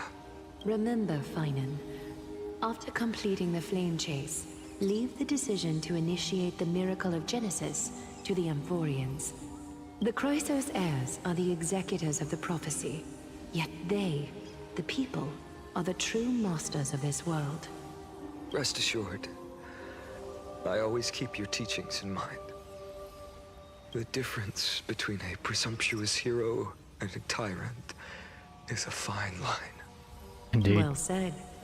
You've got a good memory. It's late. Anything else you'd like to add? Anything else? Even in your imagination, I'm not one to show my vulnerable side. No worries. I've long understood how difficult it is for you to open up completely. Thank you for bringing me here, Aglaya. You saved me. Maybe what I wanted to save wasn't you, child, but this crumbling world. Goodbye, Finan. Goodbye, Aglaya. Did you forget me? You're not dead, dumbass. Forget you. Like I'd ever. We aren't parting ways forever. You're just off to guard the gates at Castrum Kremnos. Let's not make this a tearful farewell. You know just how to make a person uncomfortable. I have a feeling we'll meet again in this lifetime. Let's have another showdown then. Deliver. That's very confident of you. I've changed since then. Have you seen this sword? It's a masterpiece freshly forged by Cartonis. A bold statement for a mere mortal who hasn't yet claimed the power of a titan. See you around. Find enough Ides Elysiae. It's a date, Mightymouse. Ooh, the date. Shippers are gonna love that one. What a poignant, yet splendid journey. And it's still not over yet, is it? Yes, Cyrene. I was right. In the end, you did become the deliverer in this story. A lot has changed while you were away. I've met so many people, I've tried so many things. I've found new resolve. And I've let go of some attachments. I'm not the same person I used to be. But to me, you've never changed at all, Feynman. Days later, at Dawncloud. Dawncloud. This place holds so many different kinds of memories. I remember you could see the Goldweaver sign from here, all the way down the mountain. But my eyes aren't what they used to be 1,000 years ago. Cipher, you... seamstress. Tell me, does Akuma have any treasures so rare that not even your... I mean, our shop has seen? Of course it has. I heard there's a gem of all worlds hidden somewhere in Dawncloud. Apparently, it's a piece that fell out of the Dawn device. It's truly a priceless treasure, being a part of Kefali's divine body. Even I, the Gold Weaver, cannot witness its glamour. Gem of all worlds. Nice! Got it! Well, please keep looking after the shop while I... Let me guess, Cypherer. You're probably already plotting to sneak into Dawncloud to steal that gem, aren't you? And your next move is probably trying to sell it to the highest bidder, then distribute that money to the poor and the refugees in the Holy City? Look, seamstress. Are you sure you aren't peeking into my head with your golden threads? You might be skilled at covering up lies, but your compassion is all over your face, plain as day. Don't lie to yourself. Do you honestly think this is the right thing to do, Cypher? What else am I supposed to do? That's the only thing I can do with my power. You keep talking about how I have the potential to become a good person, or even what people call a hero. But I don't know what I need to do to get there! I can't weave golden dresses like you! I can't sing as well as Miss Hyacine, and I definitely don't know as much as Big Sis Treeby. The only things I'm good at are the underhanded street smarts that no one even respects. But I still want to be worthy of you. I want to prove that you've made the right choice. Even thieves can dream. Right? I know, Cypher. I know. You are justified in your anger. Destiny is never fair. And your path is doomed to be even worse than everyone else's. You are fated to walk in the dark and bear the world's misunderstanding in this journey. But you have to believe that everyone in this world is unique in their own way. I am convinced that you're the only one who can bear the authority of trickery, even if you have to contend with the legendary 300 master thieves of Dolos. Aglaya. I just want everyone to believe that the world is beautiful and that everyone is simple and kind. If only I could get everyone to believe that. Would that lie become reality? If enough people believed in it, even though it's a lie. Lies will always be lies, Cyphera. But sometimes they can be more noble than the truth. Huh. Are you really planning to just stand there forever? Honestly, sneaking around doesn't suit you, Deliverer. I never thought I could slip past your sharp ears, Miss Cipher. I just didn't think it'd be right to interrupt when you're obviously lost in thoughts. Still as charming with your words as ever, boy. Your speech at the public baths wasn't half bad. I'll admit. It managed to touch my heart. Just a smidge. Thank you. I had a feeling back then that you were in the audience. Intuition certainly is a thing of wonder. Oh, and you didn't call me out on the spot. You waited all this time to tell me. Well, I thought you'd need some time to yourself. After she passed away.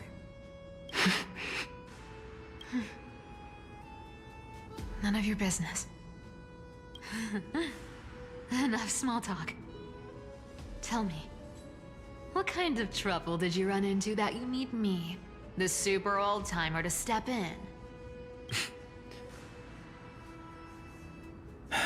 We've only met a couple of times, but you've always gone straight to business.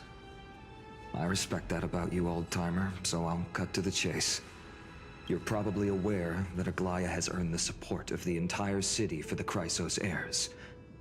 Everyone believes that she died at the hands of council members who were against the flame chase, and the citizens' fury has been dragging these schemers out of the shadows one by one. But they didn't get everybody. To this day, we still haven't found Elder Kynus, the leader of the cleaners. Ah, I see. You're afraid she'll do something wild now that she's pushed into a corner, aren't you? Yes. I believe that Kefali's core flame, forever enshrined above the council theater, would be the opposition's final trump card against the Chrysos heirs. We're setting out to campaign against Aquila in a few days. With the Chrysos heirs gone, it'll be their best chance to strike. You think those desperate dogs will try to snatch the core flame while you're gone? So, you want me to give them a nice long walk while you're away, right? You sure saw right through me, Miss Cipher. I know exactly what you can do. Godlike speed, perfect disguises, untraceable movement, and that most enigmatic authority of trickery. I have only one request. Please, use whatever tricks you need to protect Kefali's core flame. Even if you have to deceive the rest of the Chrysos heirs as well. That doesn't sound like foreshadowing at all. Uh-huh. Hey, Deliverer. Do you honestly think that there's no way I'll turn you down? Do you even have any plan Bs if I decide to nope out on this? As the demigod of trickery, there are no other trump cards in the world that can outrank you. I'm sure you know the answer to your own question, Miss Cipher. What confidence. You talk as if you have everything in the palm of your hand. Huh. So you did learn a thing or two from her. I'll give you that. Then let me tell you something you don't know. The Flame Reaver. They've been watching Akama closely. You mean... Bet you didn't expect that, huh? I've been tracking them all this time. And this is my conclusion. That lunatic may have lost their mind, but they're no fool. Why do you think they haven't made a move on Akama yet? Professor Anaxa once analyzed this. He thought It was probably because Kefali's core flame was protected by the Council of Elders' secret arts. Ha! Sacred art's my foot! I could break those mechanisms with the flick of my finger. Allow me to let you in on the actual secret. They probably held off from attacking Akama because the Seamstress's defense network was way tougher than you thought. Now that she's gone, and you're heading out to the Eye of Twilight, with the city's defenses in shambles. What a dangerous situation we find ourselves in. But since you're the one who brought it up, I'm guessing you already have a solution in mind. Just look how ridiculously calm you are right now. But you guessed it right. Consider this a 2-for-1 deal. I'll keep that lunatic entertained on top of protecting Kefali's core flame. You owe a big favor after this. You have my deepest gratitude. That Flame Reaver's power is truly unfathomable. Please be careful. Don't forget, Deliverer. There's a fundamental truth in this world. Cyphera will always get the last laugh. No need to worry about a demigod. I'll do my job. So you need to make sure you don't die before you pay me. Meanwhile, in the Grove of Epiphany,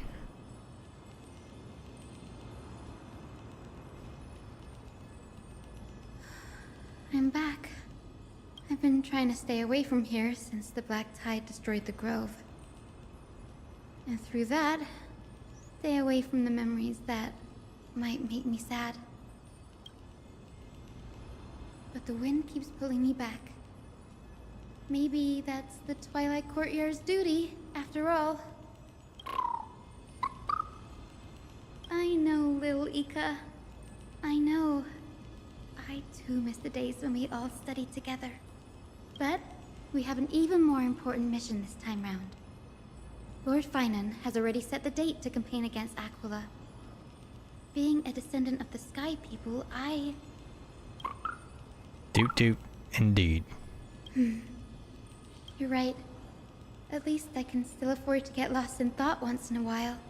Oh, ancestors. Please wait for just a bit longer. The time I spent in the Grove deserves some reminiscence. Silence at dawn. Okay. Boom. Okay. There we go. That's a good stopping point. My God, that was a lot. That was a lot. I feel bad for people who come into it and are like, you know what? We'll do a little bit and, you know, it's not going to take over a lot of time. No, you're going to have to break it a little bit to get through that. That was a lot of story. And it makes sense because that's a big event going on here. And that's going to start accelerating things towards the end through the last few patches that are left. So it's very interesting where they're going. You know, they've been hinting at the prophecy and how pretty much everyone will be I don't know, eliminated, I guess is the best word. So to kind of see that start now kind of brings to mind the stakes at hand here in this story, in that we will probably not see people for that much longer. Of course, that's through this cycle that they're doing, and we'll see what happens once the cycle is broken, as seems to be the end game of this patch, or not this patch, but this version in Amphorius. So it's interesting. It's interesting to feel, and there's been a lot in this that's what I would say, I guess, is predictable, I guess, but it shows you that you can have a predictable story and still have a good story. I think that's important to keep in mind. Just because you can predict what's going on does not make it a bad story. Because sometimes that's exactly what you want. You want people to know what's going on and follow. I know people are always all about twists and stuff, but that's not every story requires a twist. Not every story needs to have a twist in it in order to be any good. And sometimes having a twist in a story just ruins the story. So I think that it's one of those things that this version story here in Amphorius has done, has been good about showing that kind of thing where there's not really been any twists and turns. I guess that maybe the Goliath death was a little bit of a twist, but it's been foreshadowed and really